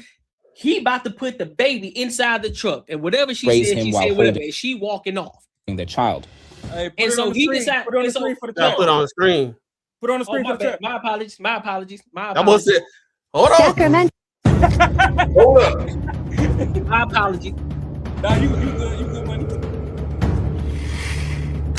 Gotta rewind it. This video shows a custody exchange that turned violent. Mom and dad met to switch custody of their child. What they said to each other is unclear, but the video shows dad running at mom, and she runs to her car, grabs pepper spray, and sprays him while holding. Pause. Right now, who?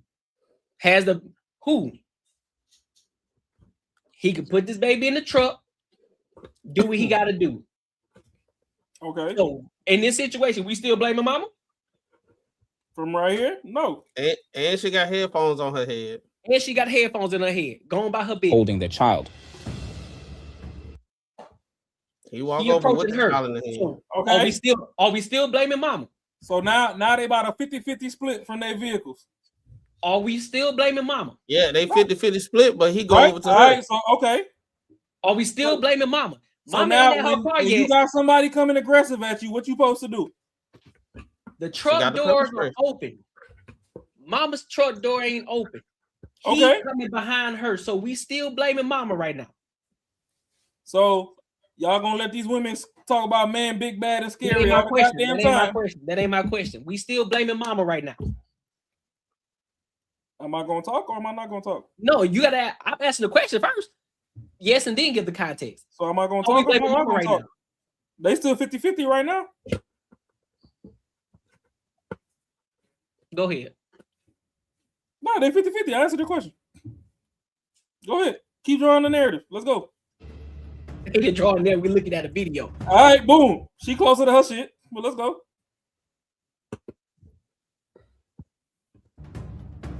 Spike them hoes. Touchdown.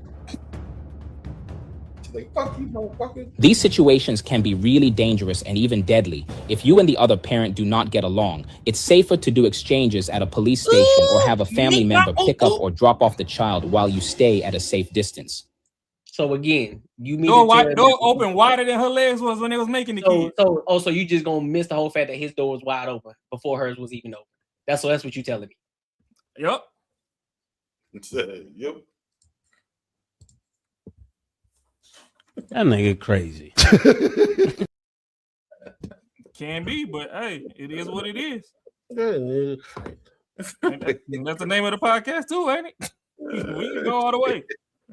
That's some wild shit there, boy. Wild as fuck.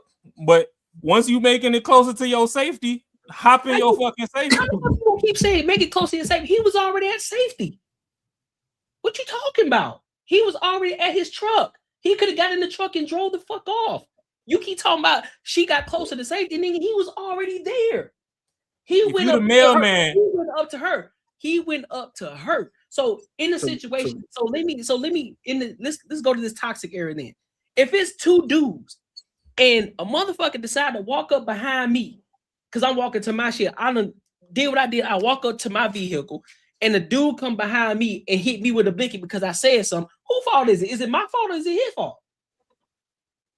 Huh? Same scenario, but it's two men.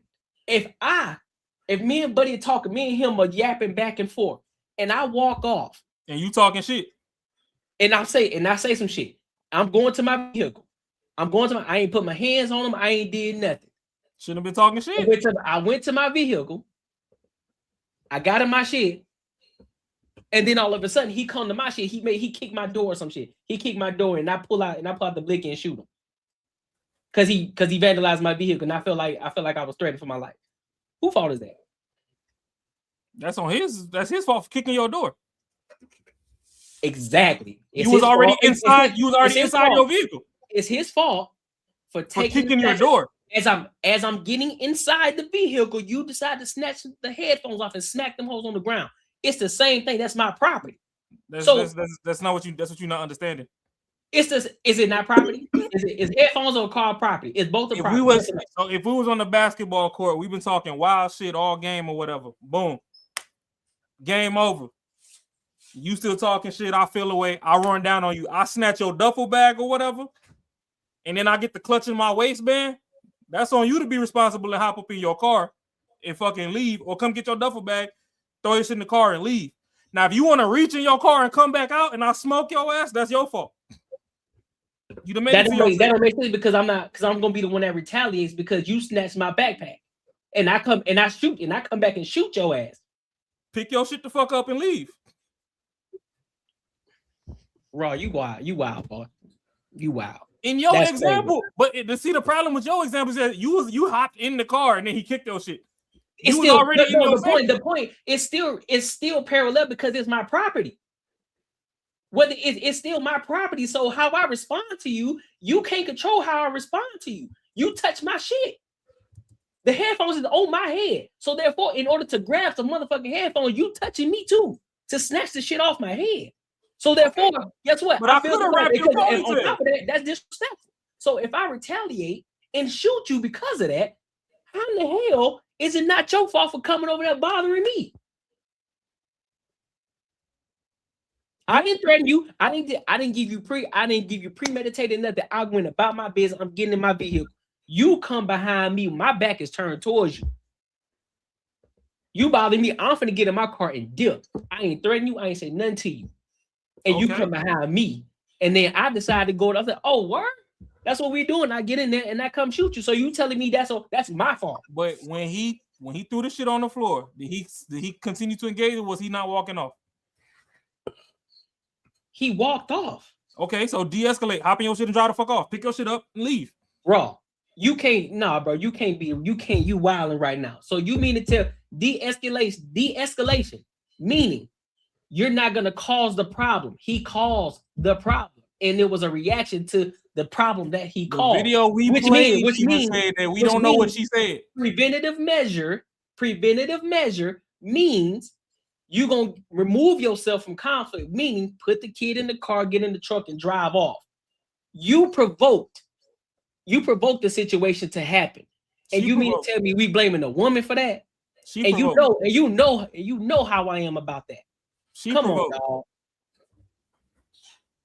She provoked. You got it. All right, let's go to the there's no way you saw that and said she provoked it, dog. We going to the next topic. Even the whole clip tells you that the words you can't hear, but she provoked. No, the clip does not. The clip does not tell you that. What the fuck the nigga say in the beginning of the clip? He literally said they were going back and forth, but we don't know what was said. Exactly. You don't know what was said, so you can't say anything off of that. That's what I'm saying that he said though. Yeah, so you can't say that she provoked it. He probably said some shit to her. That's what I'm saying. We don't know. You're closer to your safety. He is. He's closer to his safety. Is he not?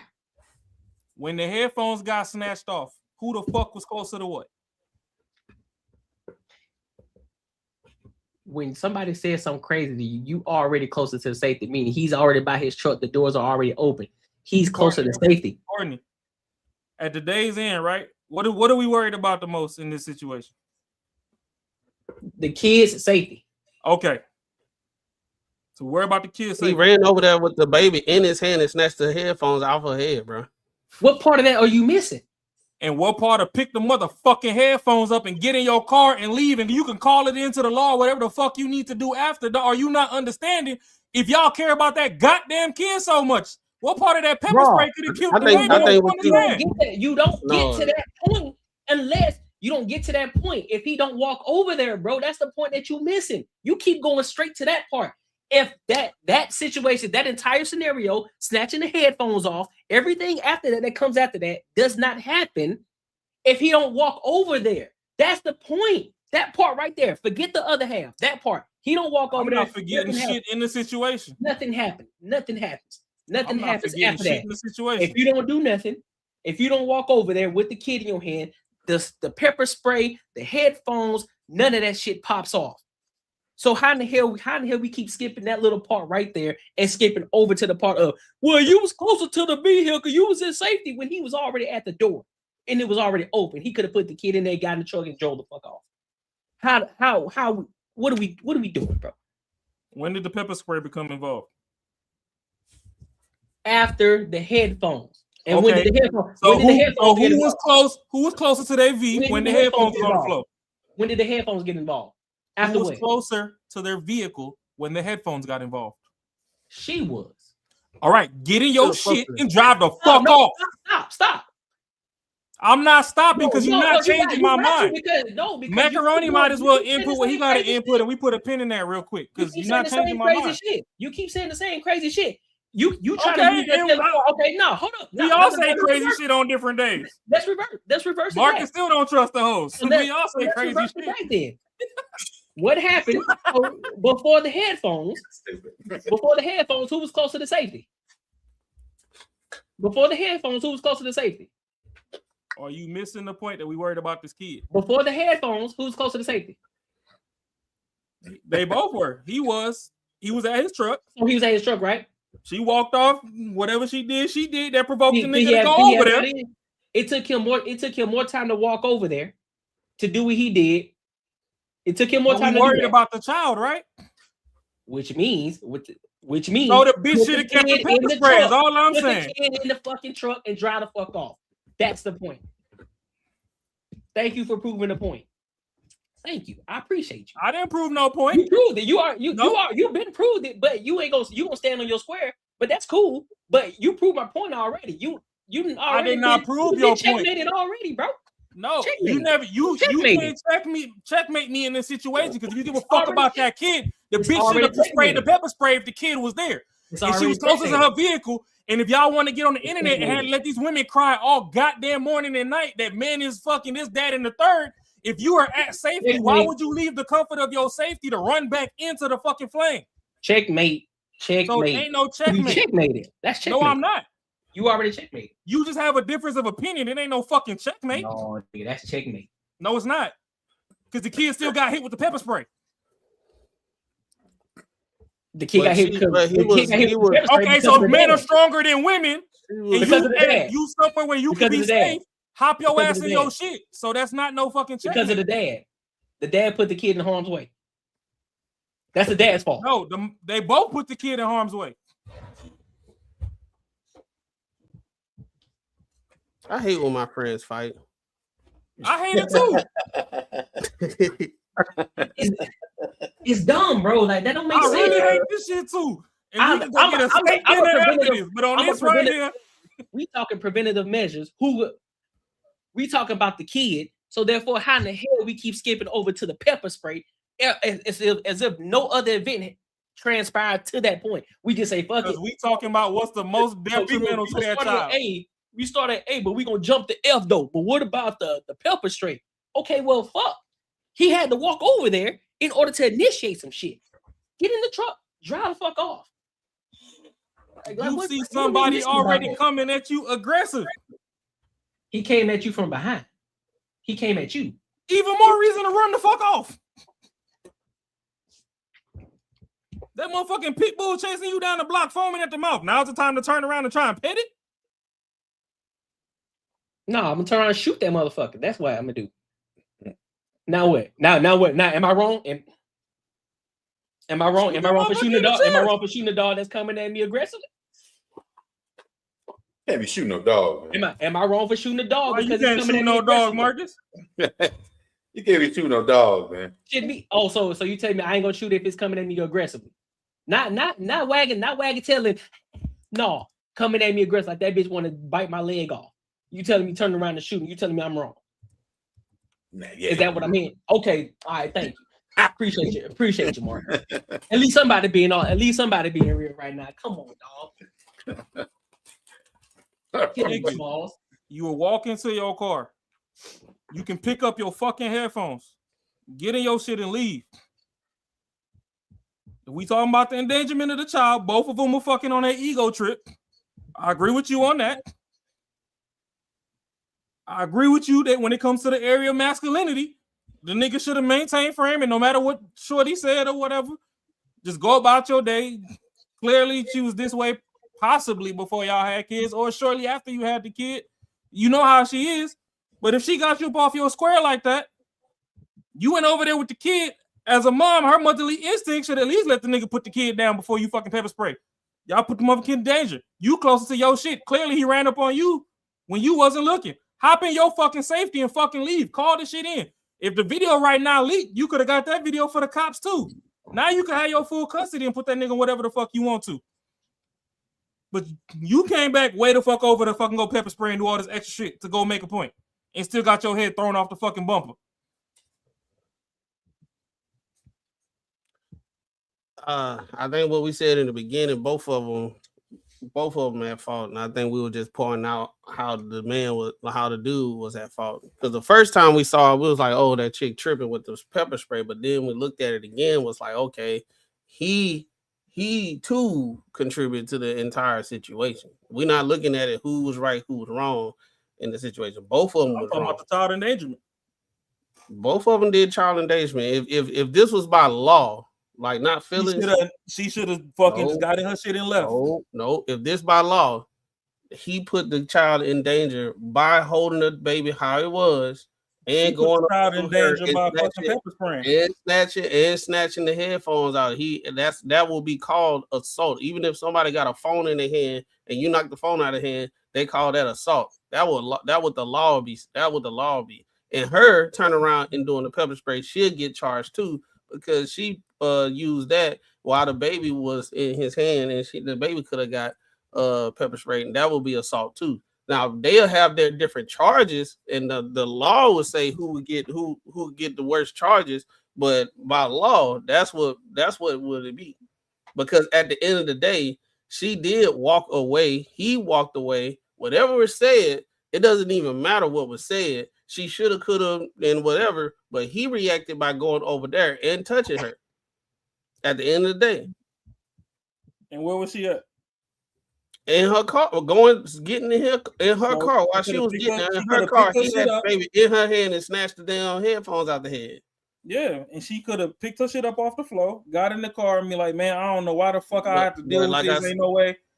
Well, I think she could have even stayed right there and called the cops. She could have got in the car and blocked the nigga in and called the cops. I'm like, "Oh, this motherfucker assaulted me." I think you're missing it. I'm with you on the fact that he assaulted. We're not saying that. We're not saying what she could have did, whatever. We said that she was in the wrong too.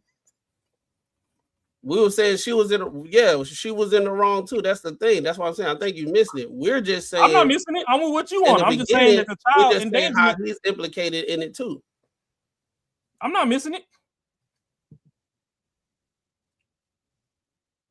Oh no, I think you thinking are you thinking that we're saying that it was okay for her to react? I'm just saying, right? So that's not what we're doing. I'm saying if the women's paint men to be all this aggressive and all this other stuff, if self-preservation is the first law of man and all this other shit, you were close to your safety. I'm not disregarding shit Courtney's saying. He did run her down and snatch her motherfucking headphones and do the touchdown celebration spike of them bitches on the floor. The bitches is probably broken. Hopefully they covered by Apple Care, whatever brand they is. You right there. Get in your shit, lock your door. If you care about the headphones, you want to see if they still work or to pick them up, get in, lock. Because after he dropped the motherfuckers on the floor, what was he doing? He was going back to his shit. I'm just talking about the safety. And if we really worried about this kid, the kid could have allergic reactions and all this other stuff to whatever chemicals is in pepper spray and all that. Like certain things, they say, you got to be certain ages and above to even be exposed to this shit. We care about it.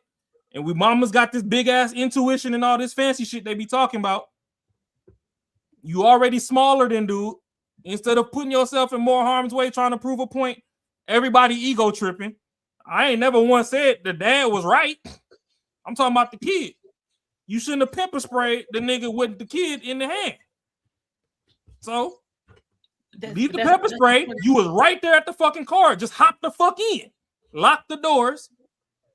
If you want to block the nigga in and call the cops, whatever you want to do, you could do that. Get to safety. Instead of putting who put the child in danger first? Both of them. I said first. Both of them. First. Both of them.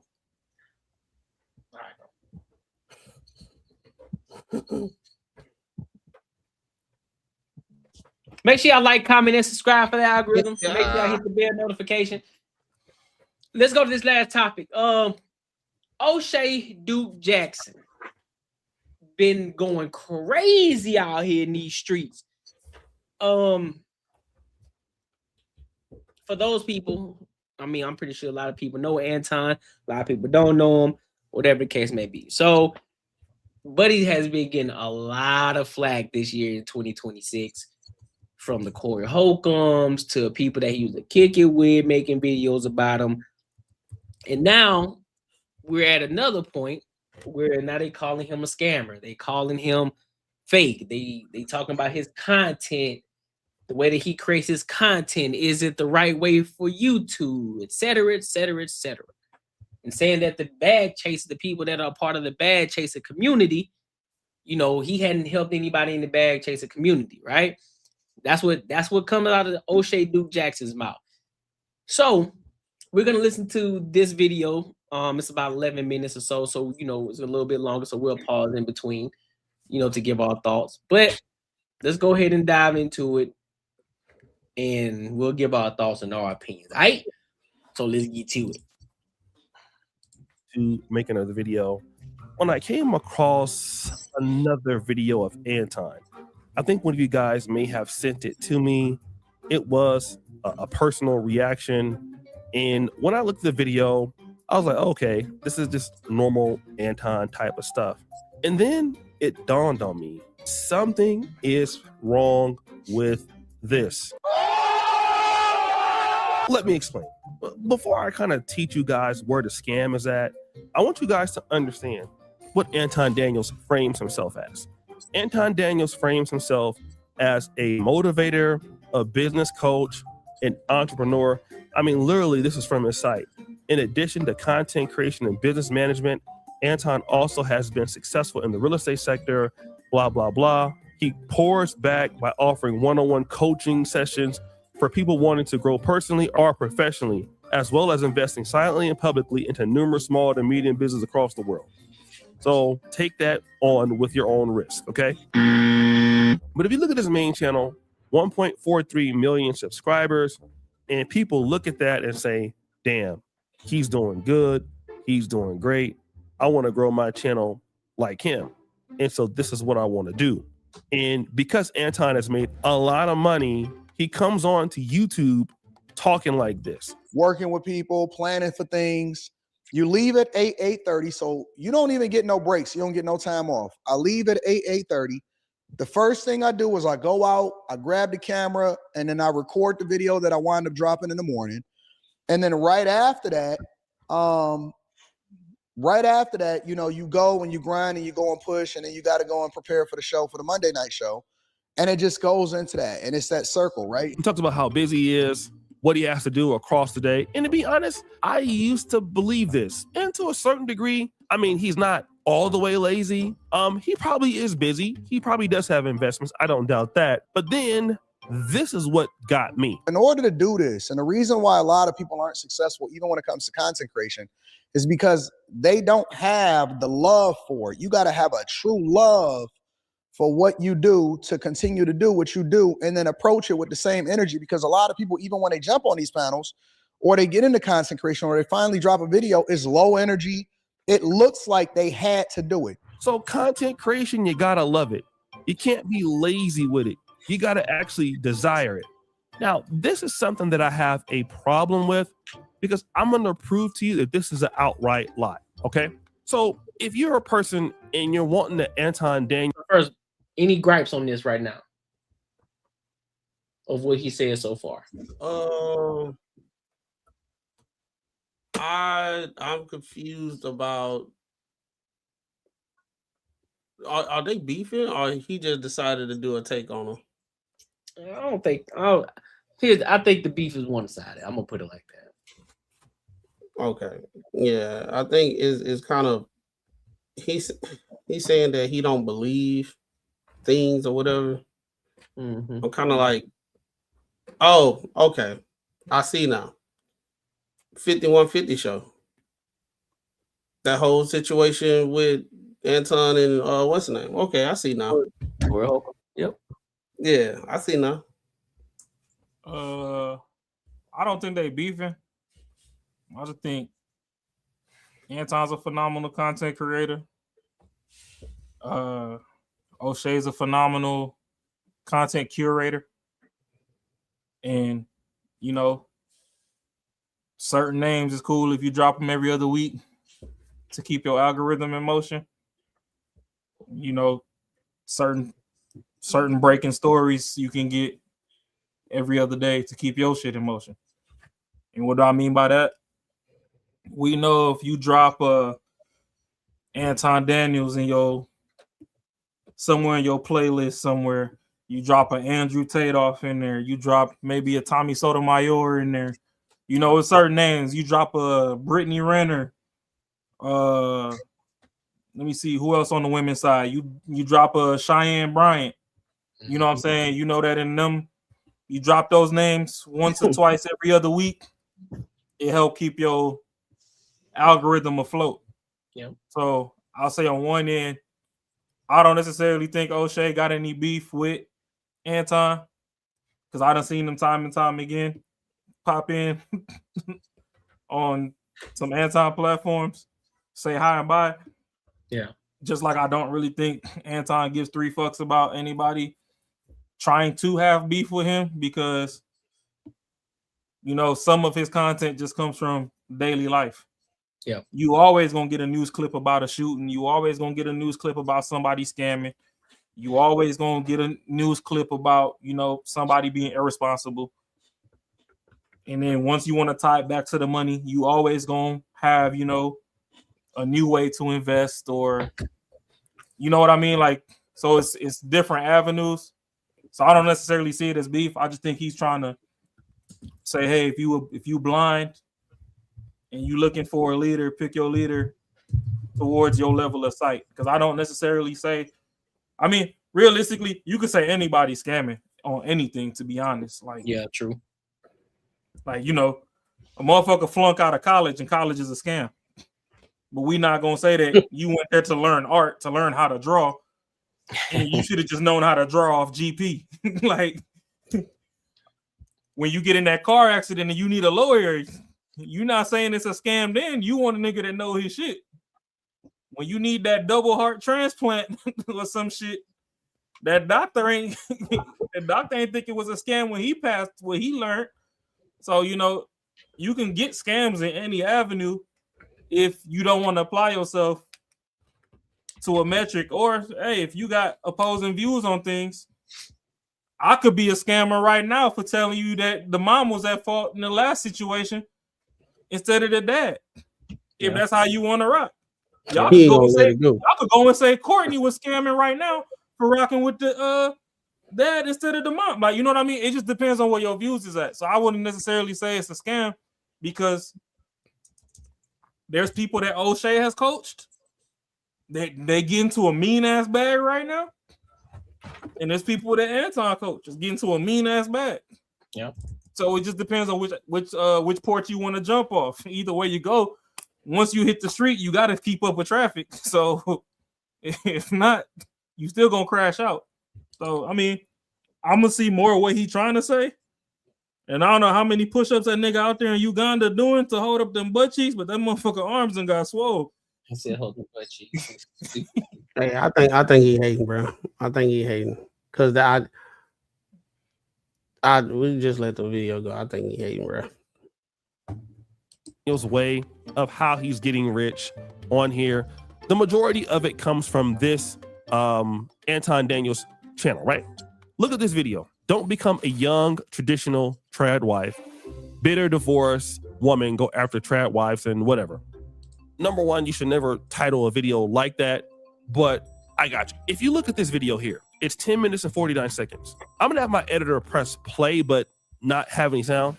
You will see Anton Daniels is just sitting back, looking at this person talk. He's not saying anything, okay? He's looking at the camera, making dumb faces, whatever you want to say, and he's letting this lady carry the entire video. He's not popping in anything, nothing. He doesn't say his first thing until 2 minutes and 2 seconds. That's when he first says something. Now, literally what that is a copyright strike if it was a YouTuber doing that, because you're not putting in any kind of real value. But ultimately, that's cap. We'll put that out there right now. That's cap.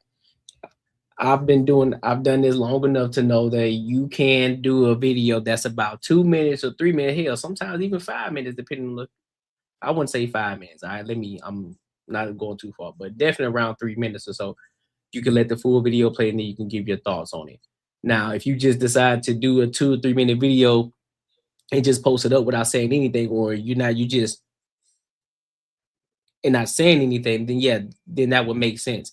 But in most cases, when Anton does make those videos, right, he's always saying something. He's always giving his point of view, whether it's right at 2 minutes or it's later on in the video. He always gives his thoughts and opinions, because typically I think that's from the Anton Daniels channel. So those videos are roughly anywhere between 11 to 13 minutes or so.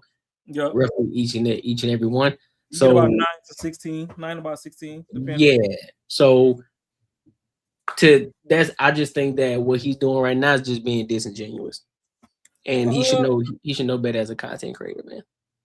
I just think O'Shea, like I said, he just pumping out something with Anton name on it real quick to run some numbers up. Because realistically, I guess he said his editor and somebody sent it in, so maybe he ain't even really fully go through it the way he needed to. Mm-hmm. But a lot of those clips that Anton grabs, they come from like TikTok. Mm-hmm. TikTok has expanded their algorithm, like their video length, to go to about 2 or 3 minutes. So it's like, why would I keep pausing? And I mean, O'Shea, of all people, as long as this motherfucker be doing some YouTube, and you could come drop it in the comments if I'm wrong, O'Shea, because I know you're going to see this, because we done said your name 50 damn times. Should know, the main niggas be crying, be the ones after you upload the video. Like, why you always pausing this shit? We done seen it on our channel. Oh, y'all niggas talk too much. Just pause and let the video play. And, they don't understand the shit to the levels that we do. A lot of O'Shea stuff that I see when he does the Dusty News Network and all that, a lot of those clips be pulled from, like, Twitter, or it might be, like, another YouTube or whatever. I don't really see too much TikTok and whatnot. Right. But a lot of his clips be real short, bro. It'd be like ring camera footage. Motherfucker did something stupid in 28 seconds. So you can let your whole shit play and it's like, okay, whatever. But if somebody's getting their thoughts off, why would I keep pausing it in the middle instead of just letting them get their whole comprehensive thought off? Then I could tell you where they had it fucked up or where they had it right at. If it's a TikTok, it's only 2 minutes. Like, you can't sit through 2 minutes. Because I know one of the people who do it. But first he always says in his videos, he always credit the video, the person that created the video. So he always credits them. So they can find them and everybody else can go follow their page and go look at their video. So he always does that. But also, Myron does this too. I've caught a couple of Myron Gaines' lives. Myron would let the entire video play, and then he'll start it over, and then he'll start to break it down piece by piece. So no matter how you flip it, there's no, I'm gonna be honest with you. Well, there is a wrong way to do it. There is a wrong way to do it, but at the same time, there isn't a wrong way to do it. And so I think that, and again, I'm starting to slowly lean towards what you're saying, Raw, just because this could just be something just to get some clicks going, just to get some views popping off. Because there's no way that I'm gonna see him. I don't think he's at this gym. I mean, because I ain't gonna name drop. If motherfuckers get in their chest and get tagged in it or whatever, then hey, get in your chest. I don't really give a fuck. But we also know that there's another person that double, triple subscribers and shit off one name. And when they stop talking about it, then we was back to Bible study on Wednesdays instead of Sunday church service until Carmelo kicked up. Then we was back to Sunday service. I ain't got no beef. I ain't trying to get in the middle of no beef. If motherfuckers want beef, then fuck it. Then we could drop names from there and our shit gonna go up too. But until then, I don't really give a damn. But I'm just saying, we got that as an example as well. So that's why I'm just looking at it like, okay, if you want to come from the lens that O'Shea is coming from, and then you also just want to get some clicks and shit on the video until, some other phenomenal shit drop, I understand what he's saying. But, like I said, anybody could be a scammer if you want them to be. If I go invest $10,000 in Tesla right now and the shit blow up tomorrow and make me a millionaire, and I tell you to do it and you lose your 10, then you could call me a scammer. But either way it go, my bank account showed that it worked for me. It ain't my fault it ain't work for you. You know what I'm saying? Like sometimes with that scam where motherfuckers throw that out there just because you tried to copy somebody's homework, but you ain't know the formula. Now you failed the class and they passed, so now you talking about, oh, they lied. Nah. I gave you the answers. It's just I didn't know that when we got to the test hall, they was gonna say, okay, after you answer, show how you got there. Exactly. And you didn't know how the fuck you got there. You know what I'm saying? So exactly. I mean, shit, the dope game ain't nothing but a bunch of scammers, but hey, you still got your Frank Lucases and shit, and then you got the nigga that sold one dime bag and had to go sit and do 10. Yep. You know what I'm saying? So some people get caught, some don't. Whichever lens you want to look at it from. Hey, everybody get in the bag. So no harm, no foul, in my eyes at least. O'Shea getting a crazy bag, Anton getting a crazy bag. That's right. Take the positives. Oh, my bad. Oh no, I was just gonna say take the positives, leave the negatives. Like whatever don't work for you, pivot. If what Anton doing don't work for you, ask O'Shea. If whatever O'Shea doing don't work for you, I could start name dropping a couple content creators. Go hit up Poetic Flacco, see what's popping over there. If that don't work for you, hit up Poor Man's Podcast. If that don't work, MTR just dropped viral to video. Go sign up over there. Like people learn in different ways. Some people just hands-on, some people need multiple choice. Some people just need to write the essay out. Whichever one works for you, go plug in over there and your greatness shall shine. But I don't necessarily think anybody's scamming per se. My opinion. I can just personally say that it ain't no scamming because of the things that I'm learning in the Patreon. I actually apply in my life, and it's practical information, and it has been working for me. So I can sit here and actually say that it works. So the one-on-one coaching calls, it works. The Patreon information that we get in the Patreon, it works. So I've even helped other people. I've even extended, not in detail, but I've given surface level information from what I do, from what I've learned, and I've helped other people out, bro. So I'm not gonna sit up here and I just think it's just disingenuous. That's all. If somebody watches this video, you can click on it, not necessarily because it's Anton, but because it's somebody else carrying the whole video. It's not like my video or most other folks' videos where you're putting in effort, you're carrying the whole video in, which takes scripting, it takes time, it takes effort, it takes editing, stuff like that. Anton Daniels is acting like he's really working hard in this business, and the reality is he can do like 5 or 6 of these videos in 1 hour, and he's literally letting the other creator who created the work do all the heavy lifting for him. Then turn around and then sell. To me, it just seems like who he's trying to target right now are fucking the detractors. Yeah, people that shit just don't work out for, or people who just get jealous and they think it looks easy as fuck at what he's doing, and he's so successful in it. So that's what it looks like he's targeting, like saying like that he ain't doing shit. He's making all his money off of you, but the other people who actually get all the work is what you're actually looking at. The people that are actually doing the work, if they're worth anything, they're gonna go follow them. I mean, it ain't nothing but promotion for that shit. If they're actually saying something's worth a damn. But half the shit that he plays is someone saying some really stupid shit, and probably won't get the type of followers that follow him will follow them. So it's crazy. If you can find a way to make a shit ton of money and do it the least amount of work, that's everyone's fucking goal to do. That's everyone's goal. So I don't know why the fuck would you even hate on someone who actually has been able to master it. So I mean, this type of shit right here is fucking. It's just some hater shit. Like I bust my ass and no one wants to watch my shit. Fucking your shit's garbage. I mean, it is what it is. Man, but that's the thing, though. That's what I'm saying. People actually do watch O'Shea stuff. Yep. Yeah. Oh yeah. That's what I'm saying. Because like even with him having the 5150 jersey on, he called out Corey Holcomb for some stuff during that altercation. He called out Anton for some stuff during that altercation. He called him okie doke. And then Corey got word of the shit and called him O'Shea Dookie Jackson and some other shit. and he was in his chest for 2-3 weeks. I mean, not really in his chest, but he still felt the way like, damn, bro, like I support you. I rock your merch and shit. Like, why you gonna talk about me like that? The last time I checked, once we crossed that line and we cut this camera on and we became public figures, it was up. That boy said in his chest, bro. That's crazy. Hey, it was in his chest.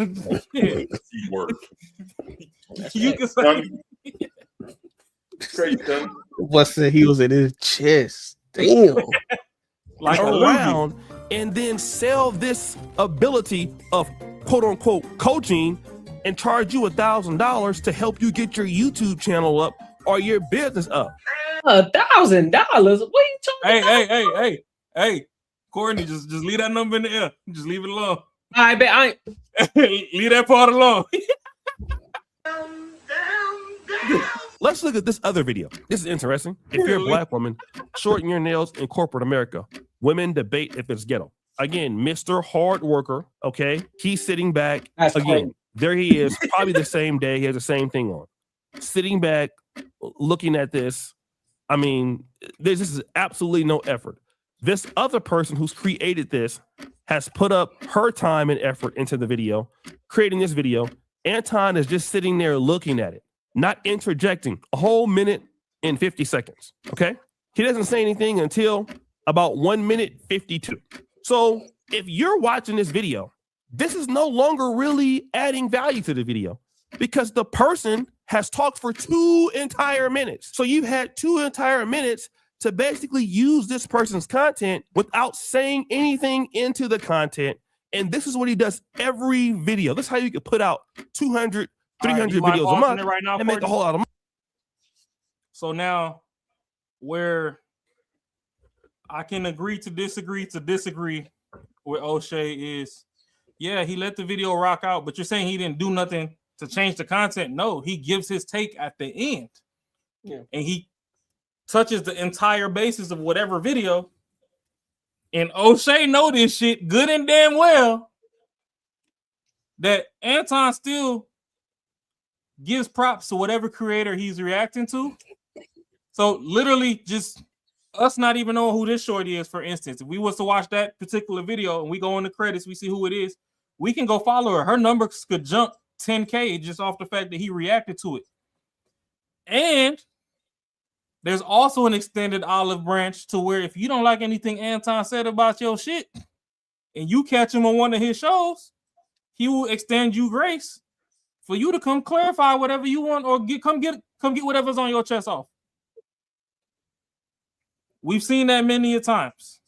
You got that dude from Florida that he reacted to some stuff. Yeah. That dude called in on the whole show. Yeah. You got that one dude that's baby daddy of the year and he ain't like some stuff or whatever. They went back and forth. They got their stuff off. Like there's been multiple of times. You know what I'm saying? So just because he lets the video play, he doesn't interject in the middle of the video, because once you do YouTube for a while, you'll realize, like, even if they're trolls, it's a couple dickheads out there that don't even want you to give your thought. Sometimes in the middle of their thought, they're like, oh, I'm gonna just go watch the original. Then bye, nigga. I don't give a fuck. It's not hurting me if you go watch the original or not. Right. But if somebody say something stupid and I feel like speaking on stupid at this juncture, or they say something smart and I feel like educating you on the smartness at this juncture, I'm gonna pause it because you on my shit looking at it. If you want to watch the whole thing, you don't like me talking, guess what? I don't know you. So on behalf of both of us, fuck you.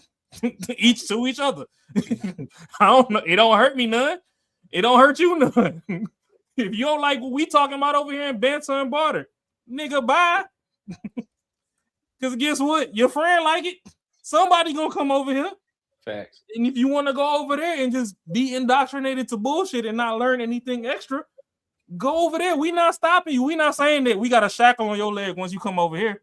Nobody's saying that. So I think it's disingenuous to be like, oh, it's not transformative content. It's like, no, okay. Shorty said that she was busting it open and she got 3 kids and now she got herpes. Boom. Hey, this is why I tell you that, you know, you shouldn't date, and dating doesn't start until you get married. If you was married, the chances are significantly less that you would have caught herpes and got burnt or whatever. And all your kids could know that. You know what I mean? Like, you could transform that at the end, but shit, get your story off. Yep. Matter of fact, speaking on transmitted diseases, he reacted to a lady that got burnt when she was young, and she's in a relationship with a dude right now, and she got to take the medicine or whatever to keep the damn cooties from being transferred. And that shorty had an entire old special stream just for her that she came up and got her stress off. Yeah. So the door is open. Maybe I ain't watched O'Shea shit long enough, but I ain't really caught an O'Shea live stream when he doing that Pan-African dating shit. I ain't caught none of those live. And I ain't never seen O'Shea react to nothing. And the people that he reacted to came up. Actually, I'll be disingenuous if I say that. There is one dude from, I think he got deported from Brazil or some shit on some passport bro shit. And him and O'Shea did a stream. So I ain't going to be disingenuous. But more times than not, I've seen Anton invite people back up that he's reacted to their stuff than I've seen O'Shea criticize people and, you know, they jump in the damn pot together and go over the video. So, but we could play some more. Money, but you cannot do that and then turn around and say you're bag chasers and say other people are lazy. You're not getting the bag. This is the most laziest shit you can do as a content creator. It requires no effort. It requires no drive. It's largely content theft. That's what it is. It is largely content theft. And if you put this video on Facebook, Facebook Reels, Shorts, of course the video is going to do good because it's always the other person talking. He'll come in and pop in and say something in this video, and then I think he'll let the lady say something for the rest of the video, and then that's it.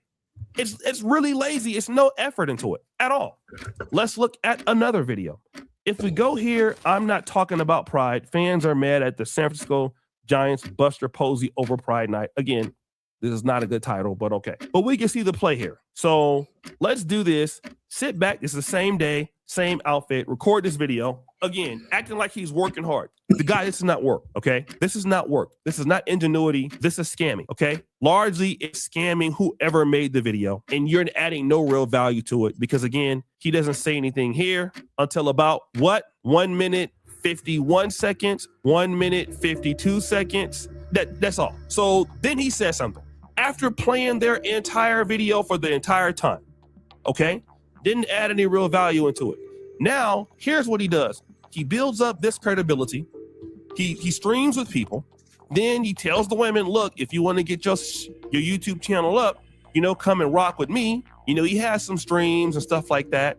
And even when you notice the stuff that he does on his own without using somebody else, look at the Millionaire Morning Show.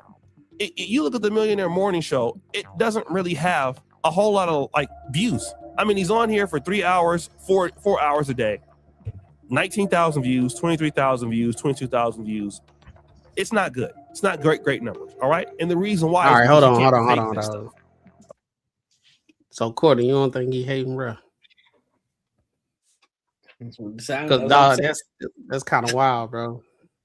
Because look, he done built the following. So the Millionaire Morning Show is already ain't for everybody. He already specified that. That ain't for everybody. That's everybody for like, it's like the intro to the being the bag chaser. He giving you some information and all that stuff.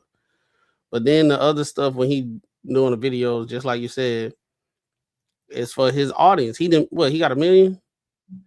Yeah. It's for his audience because his audience want to hear his opinion about some of stuff. People send him the videos and he reacts to them. And that's what his audience, he done built up of it. What O'Shea is, what he messing up at is he putting it as in a perspective of somebody that's trying to grow a YouTube channel. And it's a lazy growth, it's a lazy growth model. That's what he's saying. But it ain't even about no growth. It's pretty much already got it. The 19,000 views and all that stuff. He just hitting different levels and different type of it's like the shows have different tempos and purpose. So he hitting all those corners. That's what I'm trying to say. He trying to hit all those corners. So O'Shea, I think he just hating, bro. And I think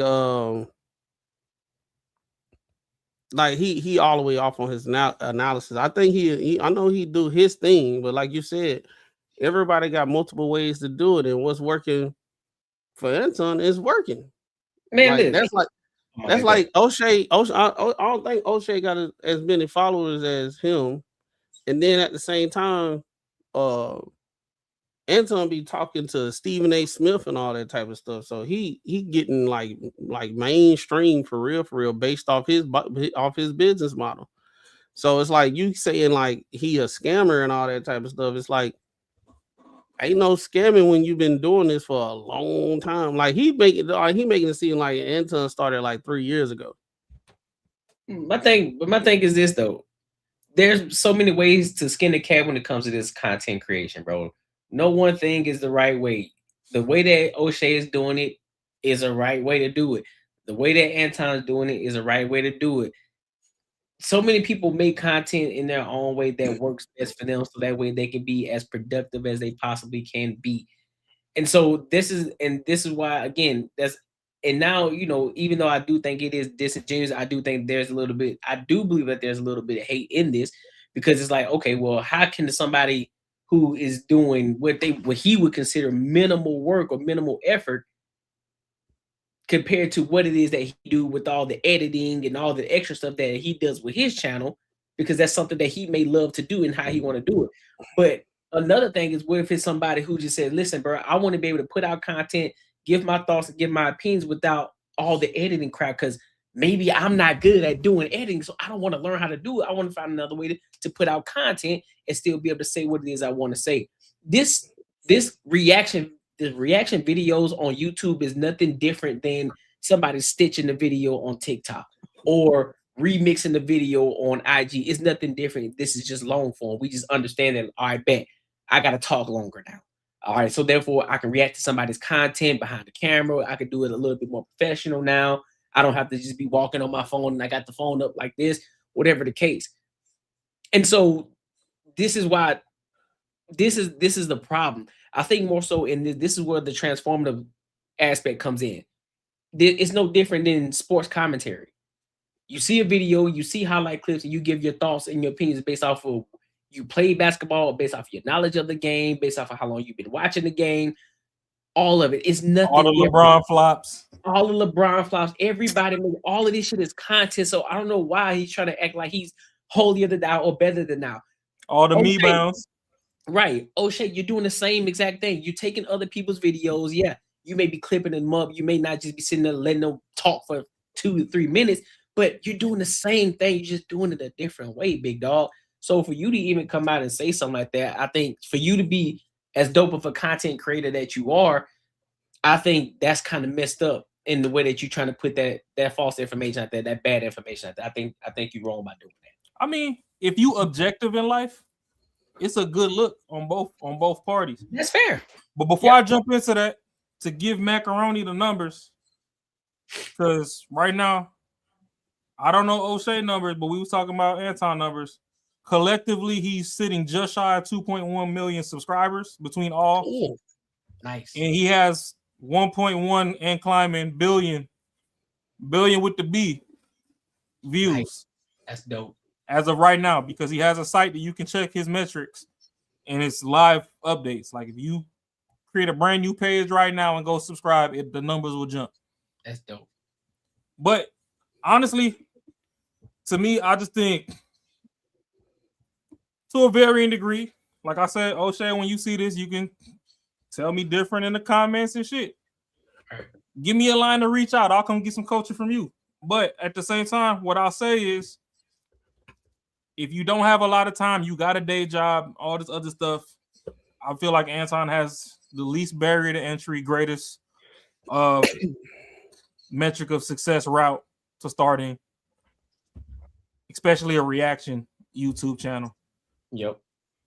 For what O'Shea was saying, I said if you was reacting to music, yeah, you can't let a whole track play out without pausing it and all that, because there is copyrights and stuff involved with that. So, you know, every 20 to 40 seconds, you might want to stop and be like, oh, that bar was hard. Or did you hear that double entendre, that triple entendre? Whoop-de-whoop. You know what I mean? But if it's somebody just giving a thought on something, or, oh, hey, I got fired from work today. And, all right, well, shit, tell us how you got fired, my nigga. Then when you get done, I'm going to tell you how stupid you are for posting that video, because now the next person going to hear what the fuck you said, and they not going to hire your ass. Like, you know what I'm saying? Yep. So it's multiple ways to skin a cat. We done heard that since we was kids, growing up till now. Don't get me wrong. O'Shea's fucking videos are very entertaining. They funny and all that, but not everybody got time to sit down for 3 hours just to source clips alone to edit a video. If you just trying to chop them up and get them out until you build, and you can hire a team, just like you heard.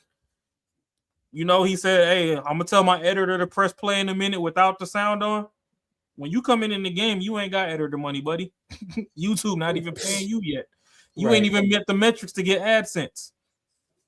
So, hey, if you want to call it lazy, call it lazy. But if somebody dropping 6 to 8 videos a day is lazy, I'd rather be that lazy and still getting shit out than, you know, having to waste 6 to 8 hours of the day trying to find clips and shit just to make the shit even more entertaining and whatnot, just to drop one video.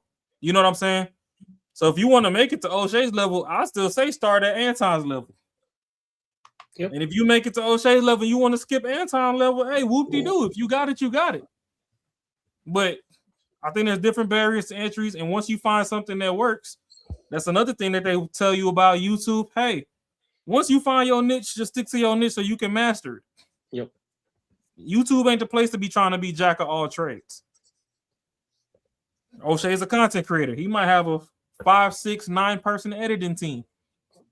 You don't know them motherfuckers. They just get a check. We know O'Shea. Yep. Anton might have a 10, 12, 15 person editing team. You don't know that neither. You know Anton. You know what I'm saying? So either way it goes, I mean, I can see where Macaroni coming from, where it sounds like hating. I guess I'm just maybe I'm just being a little bit too optimistic and just saying it's constructive criticism from across the field, and also knowing that it's a name that'll bring in some views, because obviously once you've been on this motherfucker long enough, you're gonna have a hate train.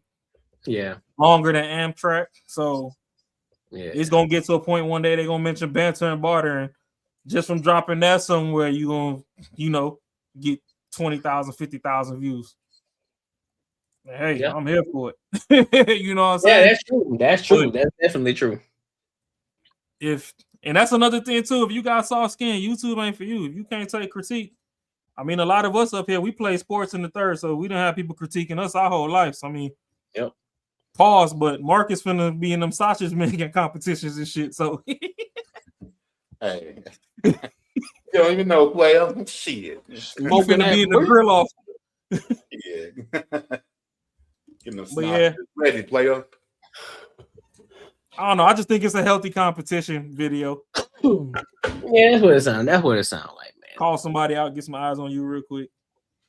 Yeah, that's what. Matter of fact, I'm gonna play just a tad bit more. I ain't got beef with nobody. I like both of them, so hey, it is what it is. Yeah, that's what I'm saying. Like that's what I'm saying. I watch some of O'Shea's on content as well. Like I'm just saying that I just think that, you know how you putting out the wrong. I ain't gonna say the wrong information, but you putting out some BS information, big dog. That's all. Because the only person for the news side of things that is as close to being as funny to O'Shea to me is what's that? Not Eddie Murphy. What's the other Eddie? He got the Negro News Network. Oh, I ain't even seen that. I don't even know what it is. Oh, you ain't seen the Negro News Network? I ain't seen that. Eddie Griffin. Oh yeah, bro. His shit be real, bro. Yeah, his shit be funny as fuck. But I ain't gonna lie, Dusty News Network, I'll give you your flowers, O'Shea. You be doing your thing with the clips and the booty clapping sounds, and the shit be hilarious. I would love to hear.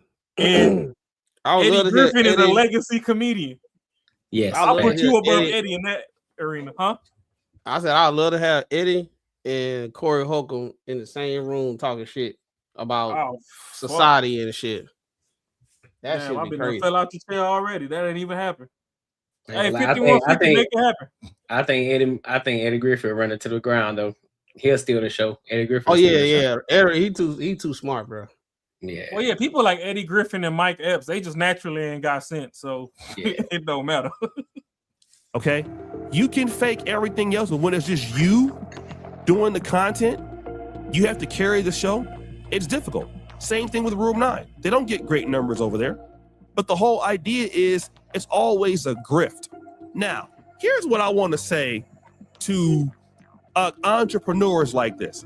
If you're willing to grift like this on YouTube, everything else you do, you will grift. Real estate, you're putting the same effort into it. Any other businesses, same effort. because largely he got all his money from YouTube. So if he got all his money from content creation, which I know is the fact, you can't seriously be good at anything else. A serial entrepreneur, typically, in my honest opinion, means scammer.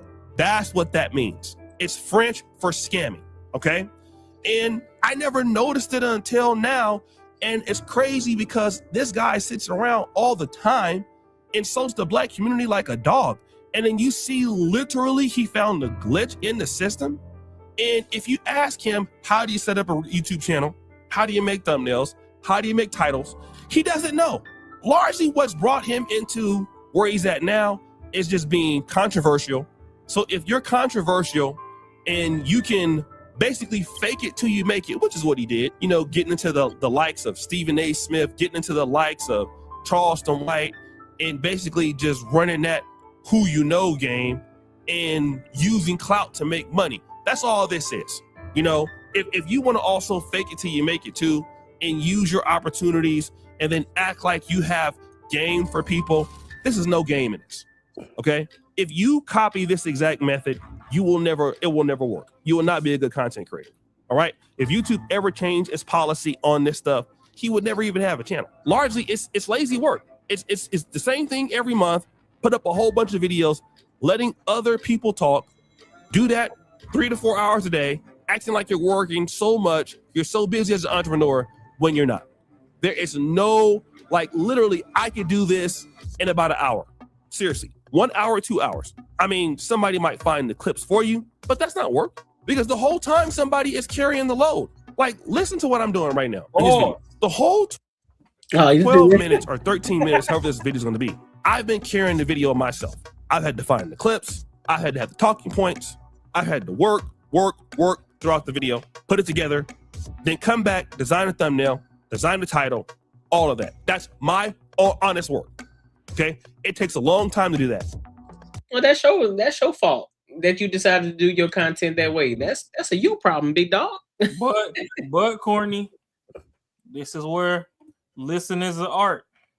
Mm-hmm. When you listen to actually give a positive response and not just listen to respond off reaction, mm-hmm. That's where the beauty and art of communication comes in. Mm-hmm. In the beginning, what did he say? I'm going to have my editor hit play in a minute. Now, in the end of the video, you talking about, oh, yeah, I had to go find this and curate this and edit this and do. What's your editor name, O'Shea? Ain't it Dima? Dima theme music? I mean, we watch you too, bro. I'm just saying. You know what I'm saying? I get that this might have been your brainchild to create a video on Anton. So, yeah, you did an extra little bit of legwork to go out and figure out what you wanted to chop up and put in this particular video. Right. But let's not act like you ain't got a team, bro. Like, that in itself, to a varying degree of the audience, is disingenuous as well.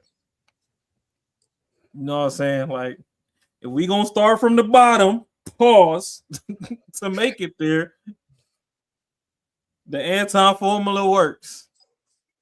Grab something off TikTok, let them speak, because if you pause it too much, motherfuckers finna be in your comments outweighing the conversation, crying about how you paused it too much and you ain't let them speak and blah, blah, blah. Let them get their shit off. You get your shit off. Make sure that whenever you get your shit off, it's 3 times longer than when they got their shit off. And at the end of the day, you should have made it to at least 9 minutes. YouTube can toss some ads in there.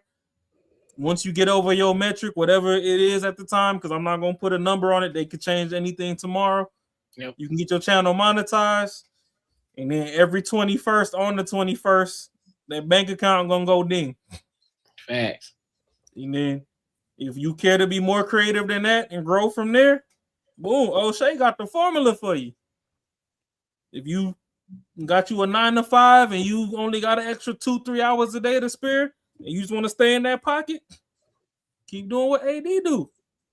Then it's 100 ways to skin a cat. Let me push out this content. It's 100 ways to skin a cat, baby. 9 minutes, shit, 9 minutes each video. I already got videos curated or people that send me videos, so I got them lined up. I can just hit one after one after one after one after one. So why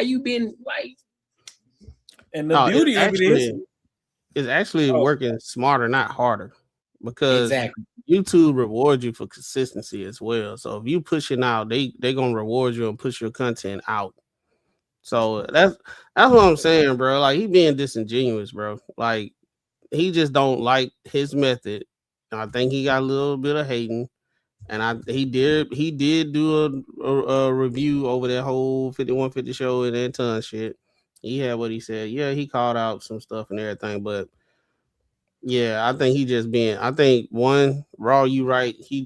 Anton, he got 2 million followers and all that stuff, so he's in YouTube algorithm now. So if you mention him and you know how to do your titles and everything, your shit gonna get pushed out too. So it's gonna pop. And bro, and it's then- motherfuckers that do reaction channels, bro, and they ain't talked about AD in a year. But if you go to their videos and you look through what the hashtag say, Kevin Samuel's been gone since COVID, and they still hashtag Kevin Samuels, Samuels. hashtag AD, just because they know the hashtag alone will get some traffic in the algorithm to get this video fucking pushed out. Shit ain't got shit to do with neither one of them.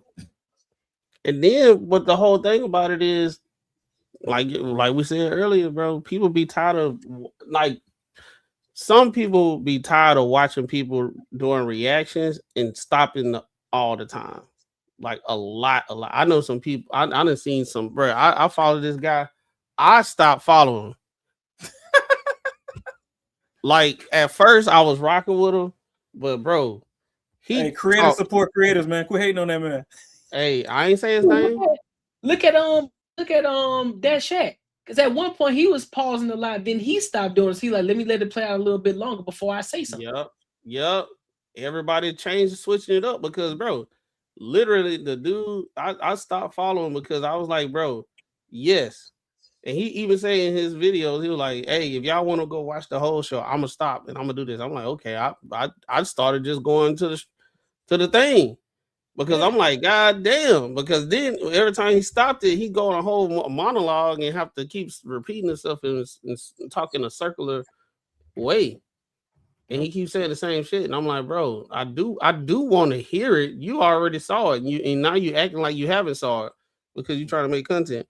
But bro, I was like, dog, people getting tired of people stopping it like every second. Like, boom. As soon as you hear something, boom. That's just for people that the reason why they do that is because they can't retain the information long enough to wait till the thing over with and talk about all the topics, all the things you thought about that you wanted to speak to. And other news, hey, bro, this Claude shit is crazy, bro. That shit dope, ain't it? Dog. Claude dope, ain't it? But nah, that's the thing though. Like everybody just, bruh, that shit better than ChatGPT, bro. Facts. Attention, maintaining concentration. Motherfuckers is attentionally deficient nowadays. That's what ADD is. Y'all gotta, and they programmed y'all to be that way. That's why motherfuckers like shorts instead of long form. Motherfuckers be getting shit misconstrued and all that. Yeah. But no, sometimes you have to watch the long form. And that's where we come in, we react to stuff. And even when we react to stuff, I see it in our comments. So that's how I could talk some shit. Yep. Because even when we drop this video, oh man, y'all didn't have to keep pausing O'Shea shit like that. Y'all should have just let it play. Shut the fuck up. We want to hear O'Shea, not you. Take your bitch ass to O'Shea then. Like, the fuck that got to do with me? I'm going to shout out one more content creator, JB Reacts. JB Reacts is real good at finding the segment of whatever he want to speak on. Yep.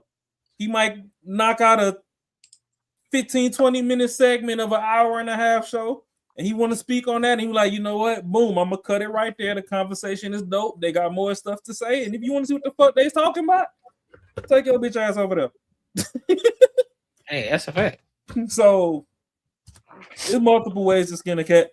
To me, I understand where macaroni's coming from. If I want to use my toxic side of my brain, I'll be like, yeah, O'Shea a big hater, big fuck you, dog.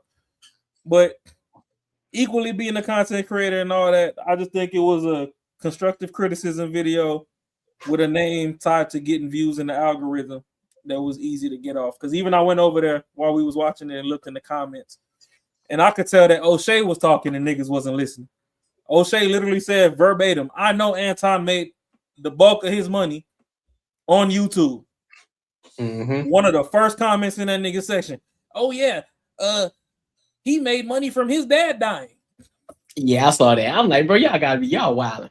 He's not an only child, bro. We done seen his mama on stream. We done seen the wife on stream. And he didn't even, and mama even didn't confirm it on the live stream that he ain't give. Like, what inheritance? Man, mama said, I'm calling my son for the bag. What are you talking about? And even then, why the older, it's two brothers before him. Why skip everybody and just go to him? What made him the golden child? But you know what made what's so y'all niggas just don't listen. True. And then on top of that, you know what's even more wild before we close out? Old buddy who called in last week called him a pastor. Oh, you talking about James P. Fields? I was like, James P. Fields. I was like, what are you talking about? Did he say he was from Florida? From Florida, something like that? Hey, you ain't even. I ain't gonna hold you. You from your name, James P. Fields. What? Shout out to the truck drivers. Shout out to the warehouse workers and all that. That you know, you got your headphones on and you ain't got nothing better to do than listen to podcasts. So I know there's a lot of the people that tune into the morning show live and stuff. I was at work when that boy said that shit. Me too. I bust out laughing so loud. Everybody started looking at me. I had to leave my workstation for a minute. I'm like, ain't no way. He feels, bro. That was the wildest thing I've heard. I said, dog, there's no way. Where that come from? Like, is that Power or something? Where the fuck that name come from? I don't know, bro. I don't know where it came from. I don't know what transpired. I just know, but he just started going off. And he just said, man, you ain't real, bro. Your name's James P. Fields. I said, boy, I bust out laughing. I have to lock my computer and walk smooth the fuck off. He said, you ain't from Detroit. I'm like, hey. They're like, oh, what's funny? I'm like, nah, I'm listening to a comedy show, but I gotta go to the bathroom. I got up out of there. I'm like, well, yeah, I say, but he got people tight, boy. At the end of the day, man, even if you gonna fall for a scam, fall for it. Some people gonna be successful, some ain't. Everybody talking about everything saturated, but people graduate school every day and gotta go get a damn job. The job market been saturated since before we was born. Niggas still get in and get some money. So if you got what it takes to survive, you got what it takes to survive. If you don't, hey, thank you for your service. You came, you tried, you failed. Bye. Like, it is what it is. Life don't wait for nobody. Yeah. Everything ain't a scam. Some of y'all niggas just ain't applying yourselves the way y'all need to. Okay. And some of y'all just hard-headed. Y'all don't listen to fucking direction. Good shit. Y'all can get coaching from O'Shea and Anton and still fail. And it's two different styles of content. If you can't make it work between them two, go scrub floors, my man. You could be a janitor. You know how to mop and glow. Mop and glow. Can make it work. Hey, some gotta work. Shit. Ain't it motherfuckers out there that's incels? I can't get rid of hoes. That's a fact. I got girls still calling me talking about, hey, are you single at the moment? Damn, bitch, is that cold outside? Leave me alone. At the moment is crazy. I don't even want to double back. Why you? What you asking about me for? Leave me alone. On everything. Please get the fuck out of my face. On life. But any final thoughts on this, man, before we close it out? Man, yeah, man. Listen to people with discernment. You ain't supposed to be over here just got sand in your eyes and rose petals and everything, and think everything gonna change. Whether you do it his way or you do it Anton's way, it's gonna require a lot of work, patience, and time and sacrifices. So usually people that say stuff is a scam, it's people that don't want to do any of those. So just I ain't gonna say don't listen to those. In my opinion, this is just my opinion. I think he being disingenuous, and I think he trying to he trying to push its content with Anton name. I think it's multifaceted. I think all of it can be true at the same time. When it comes to me, all I say is there's a quote that I adopted from a real good friend, and y'all should go check Courtney's episode over there. My buddy Mario with the Special Not Rare podcast. There was a line that I adopted from him. If you got some hate in your heart, let it go. He got I don't know if this is hating or not. I know Macaroni feel like it's hating. I can see where that viewpoint comes from. I'm gonna try and keep it neutral and just say it's a constructive criticism video. But even if it is hate, a lot of y'all people get in these comments and y'all be too out y'all body behind people y'all don't even know. Y'all gotta let that shit go. That's why a lot of y'all age like milk, to be honest. You wanna know why black don't crack? Niggas don't worry about shit at the end of the day. Right. Niggas like the day is what the day was, tomorrow gonna be fucked up too. If we know that it's already gonna be pre-fucked up, then guess what? When the sun come up, we doing better than we was the day before. Cause we know we already expecting bullshit. Anything better than bullshit is a great day. So I'm gonna just leave it at that. And if you want to get into content creation, hey, there's a lot of mentors out there. No one way fucking is gonna get you to the finish line. You might have to talk to 3-4 people, blend the information together to find what works for you. So don't think that one person has gospel. That's all I'm gonna leave on that. Mark, you got anything, bro? Yeah, I agree. Yeah, you just can't focus on one person, because if something works for one person, it might not work for you. But just gotta keep looking. I don't know. I just don't like that type of content. And like I said, he's a dude. He's well known. I think he's putting this out for other people. Actually, the people that are the problem are the ones that just looking for something to be wrong, or say, hey, this dude ain't out here busting his ass. He don't deserve this type of money. Hey. Bust that ass. Damn. Like I said, man. Hey, bro, it will be fucking a goal to be able to wake up in the morning, pop out 4 videos, and fucking, if you want to, that can make you enough money that you good for the whole week one day. I mean, you know what I'm saying? So you can't hate on somebody who didn't figure this shit out. So that's what I'm saying. If you find some shit that works and you think that you can apply it, nobody said copy from the whole paper, but you can still copy the blueprint of it and then make it your own, dog. And so why not follow the path that is most successful? That's what the successful always tell you. Follow the path. Follow the path of least resistance. A lot of times, or the path of least resistance. So most people aren't gonna do what anti does. A lot of people can do it, regardless of how they look at it. Because even if it's just you creating a 11-minute video, the content still has to be transformative. You still have to be able to give some insight. You can't just not say anything on the video at all. And so with that, I think just coming with the idea that it's going to take a long time. It's going to take time for you to grow. You're going to learn, especially if you're new in it. Take bits and pieces. You could take some information from O'Shea Du Jackson. You could take some information from MTR. You could take information from Anton. All of them are doing good in content creation. MTR does reactionary videos. You could take a little bit from him. There's many content creators out here. And so we're gonna say again, many ways to skin the cat. So well, go ahead. Oh no. After you get your thought off, I was gonna ask you a question after. No, go ahead. I was done.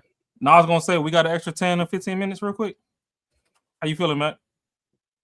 Yeah, I'm good. We good. Yeah, we got 10. Yeah, we got 10 minutes. Could you bring up that Jake Lang getting stomped out of LA? Who? Jake Lang. It's that other dude. So it's another dude that's trying to be like Chud the Builder, except he been going everywhere being a menace. Like in the Carmelo case, he was outside the courthouse talking about black parents are failures and all that. Sacramento? No, he was in LA right now during the BET Awards. Jake Lang. All right, hold on. They packed his up. They packed his ass up out of there.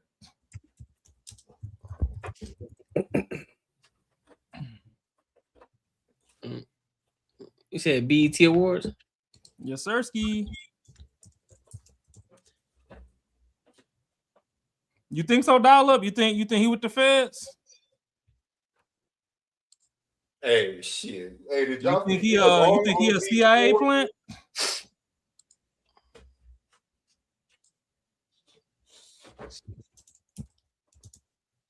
Hey, did y'all see Nia Long on the red carpet at BT Awards? No, I ain't looked through the pictures yet. Bro, your girl got them straight barbs through the nips. Oh, is this it? Oh, she was looking delicious. Shit, Is this the it? barbs. Yeah. They packed his ass up out of there.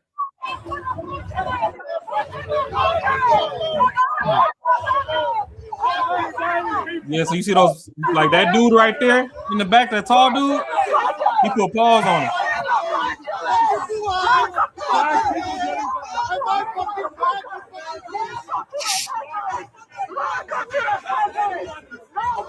Okay. Throwing stuff at me. That be some pride parade or something. Get off me. No, I'm asking for real. No, this is outside the BT Awards. Oh. All right, so pause it. Because I know if Macaroni don't know what's going on, and probably a lot of people don't know what's going on. So long story short, this dude is a detractor. I guess Dial-Up's in the chat. Dial-Up know what's going on. But this dude is kind of like Chud the Builder, where he goes out, he tries to race bait a lot of things or whatever. Ever since the passing of Charlie Kirk, you had all these people popping out the woodworks just on some dumb shit. I guess he was a part of the January 6th insurgents or whatever, but that's neither here nor there. But being that it was BT weekend, he decided that after the Carmelo Anthony case or whatever, and he got away with down there in Texas, that he was gonna fly to LA and try and incite a miniature crowd of rioters and stuff over there. He's like, oh, hundreds of people supposed to show up. Shit, I don't know if 12 people showed up. But pretty much he got there. There was a Hispanic lady on a bullhorn telling him get the fuck on. Some other dude put hands on him. He was running over there to the traffic cops. The cops was running away from him because they like, we ain't trying to deal with this type of shit. To the point where eventually they all had to jump back in the little bullshit ass truck they came in and retreat. Why motherfuckers don't know better is beyond me. Because, like, just like people talking shit about Chud. Like, okay, you in Tennessee, but you doing all this sweet shit in Nashville. And then take your ass to Memphis if you really feel how you feel. You know what I'm saying? Yeah. It's the same thing with LA. Like, we got A and B list celebrity rappers and actors and stuff, and they telling them to check in when they jump over there. Why would you take your goofy tail over there to go try and incite some shit? Thinking that shit just gonna be all love and GP. Like, the people that live there barely get along with each other, but they come together when it's time to get some outsiders the fuck up out of there. There's unity when it's time to pack everybody else the fuck up. They just got beef amongst themselves. It's like, if we got a sibling rivalry, we could fight in the house, but motherfucker, you can't come visit our house and go break shit in our house. Like, we gonna beat you the fuck up. We could break our shit. So that's kind of how this was going. Just to give a little backstory on it. And it's outside the BET Awards. I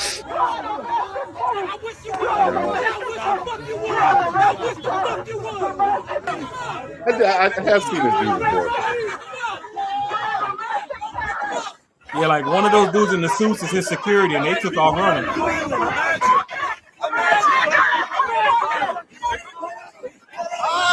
Bye. Get out of here.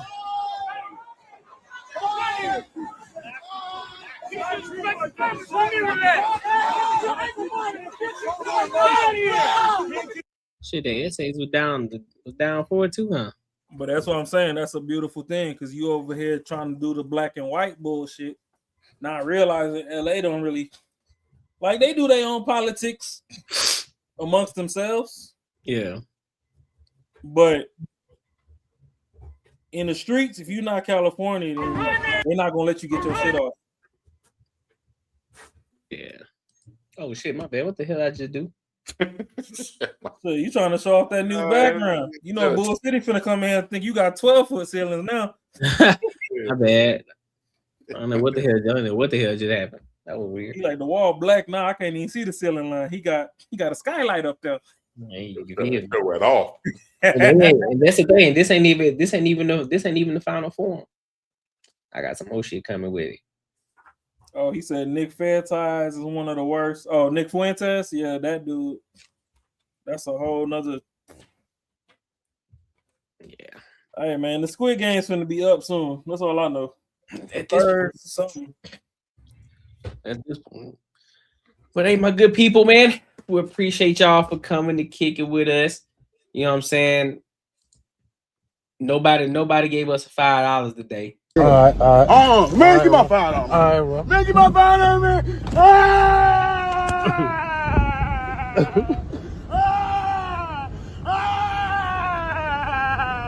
Give my $5. Give my $5. All right. That's how we feel, man. Everybody want to give us our $5 today, man. We ain't gonna be here for it, you know what I'm saying? But we appreciate y'all for coming and engaging with us, coming and kicking with us. You know what I mean? No harm, no foul.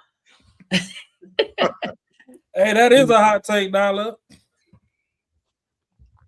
What is?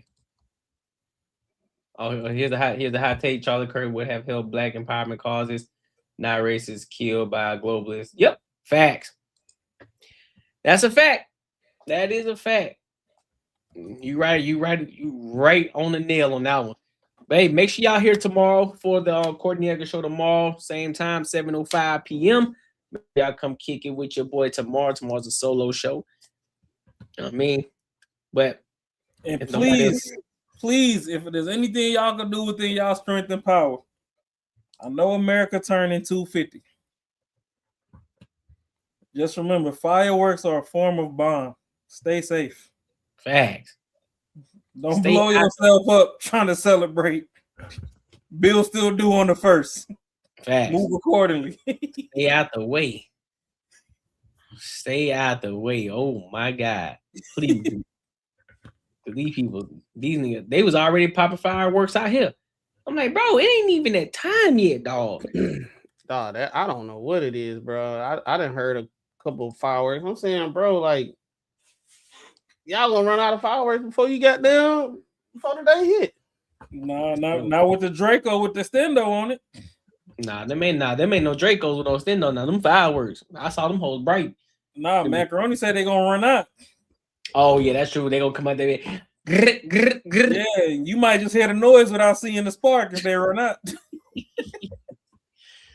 Hey, and if y'all do bust y'all gun, be responsible. Go to an open field and shoot at the ground. Stop shooting stuff in the air, because what goes up must come down. Fact. Just shoot it in the ground. Kill a groundhog. Something. But all right, my good people, man. We appreciate y'all. And until next time, holla.